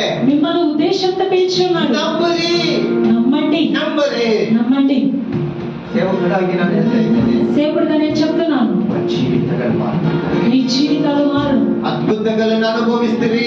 అద్భుతాలు అనుభవిస్తారు. ನಿಮ್ಮ ಜೀವಿತದಲ್ಲಿ ಈ ದಿನದವರೆಗೆ ಯಾವ ಅಸಾಧ್ಯ ಕಾರ್ಯಗಳು ಆಗಿತ್ತು, నీ జీవితంలో ఈ దినం వరకు ఏదైతే అసాధ్యమైన కార్యాలు అయి ఉన్నదో ಎಲ್ಲ ದೇವರು ಸಾಧ್ಯವಾಗಿ ಮಾಡ್ಲಿಕ್ಕಿದ್ದಾರೆ. అన్నిటినీ దేవుడు సాధ్యంగా చేయడానికి ನೀವು ఉన్నాడు. ಯಾವ್ದೆಲ್ಲ ಇದು ಆಗೋದಿಲ್ಲ ಅನ್ಕೊಂಡಿರೋ మీరు ఏదైతే ఇవన్నీ జరగవు అని అనుకుని ఉన్నారో ಎಲ್ಲವನ್ನು ಮಾಡುವವನಾಗಿರ್ತಾನೆ. అవన్నిటినీ చేయవాడుగా ఉన్నాడు. ಎಲ್ಲವನ್ನು ಸೇರಿ ಕೂಡಿಸಿ ಮಾಡುವ ದೇವರೇ ನನ್ನ ದೇವರು. అన్నిటినీ సమకూర్చి చేయంత దేవుడే నా దేవుడు. ನೀವು ಕೇಳೋಕ್ಕಿಂತ ಅನುಕೂಲಕ್ಕಿಂತ ಹೆಚ್ಚಾಗಿ ಅಭಿವೃದ್ಧಿಪಡಿಸಿ ಆಶೀರ್ವದಿಸುವ ದೇವರೇ ನನ್ನ ದೇವರು. నువ్వు అనుకునే దానికంటే ఊహించుకునే దానికంటే అత్యధికంగా చేయంత దేవుడు నా దేవుడు. ಅದರಲ್ಲಿ ನಂಬಿದರೆ ಮಾತ್ರ, అయితే నువ్వు దాన్ని నమ్మినప్పుడు మాత్రమే ನಂಬಿಕೆಯೇ ನಿನ್ನನ್ನು ಆಶೀರ್ವದಿಸುತ್ತದೆ, నీ నమ్మకమే నేను ఆశీర్వదించును, ನಂಬಿಕೆಯೇ ನಿನ್ನನ್ನು ಸ್ವಸ್ಥಪಡಿಸುತ್ತದೆ, నీ నమ్మకమే నిన్ను స్వస్థత చేయను, ನಂಬಿಕೆಯೇ ನಿನ್ನ ಬಲಹೀನತೆಯನ್ನು ತೆಗೆದುಹಾಕುತ್ತದೆ. నీ నమ్మకమే నీ నుంచి బలహీనతను ನಿನ್ನ తీసివేయను. ಬಲಹೀನತೆಯು ನಿನ್ನ ಬಿಟ್ಟು ಹೋಗಬೇಕಂದ್ರೆ ನಿನ್ನ ನಂಬಿಕೆಯೇ ನಿನ್ನನ್ನು ಸ್ವಸ್ಥಪಡಿಸುತ್ತದೆ. నీ బలహీనతని నుంచి మెచ్చిపోవాలంటే నీ నమ్మకం నిన్ను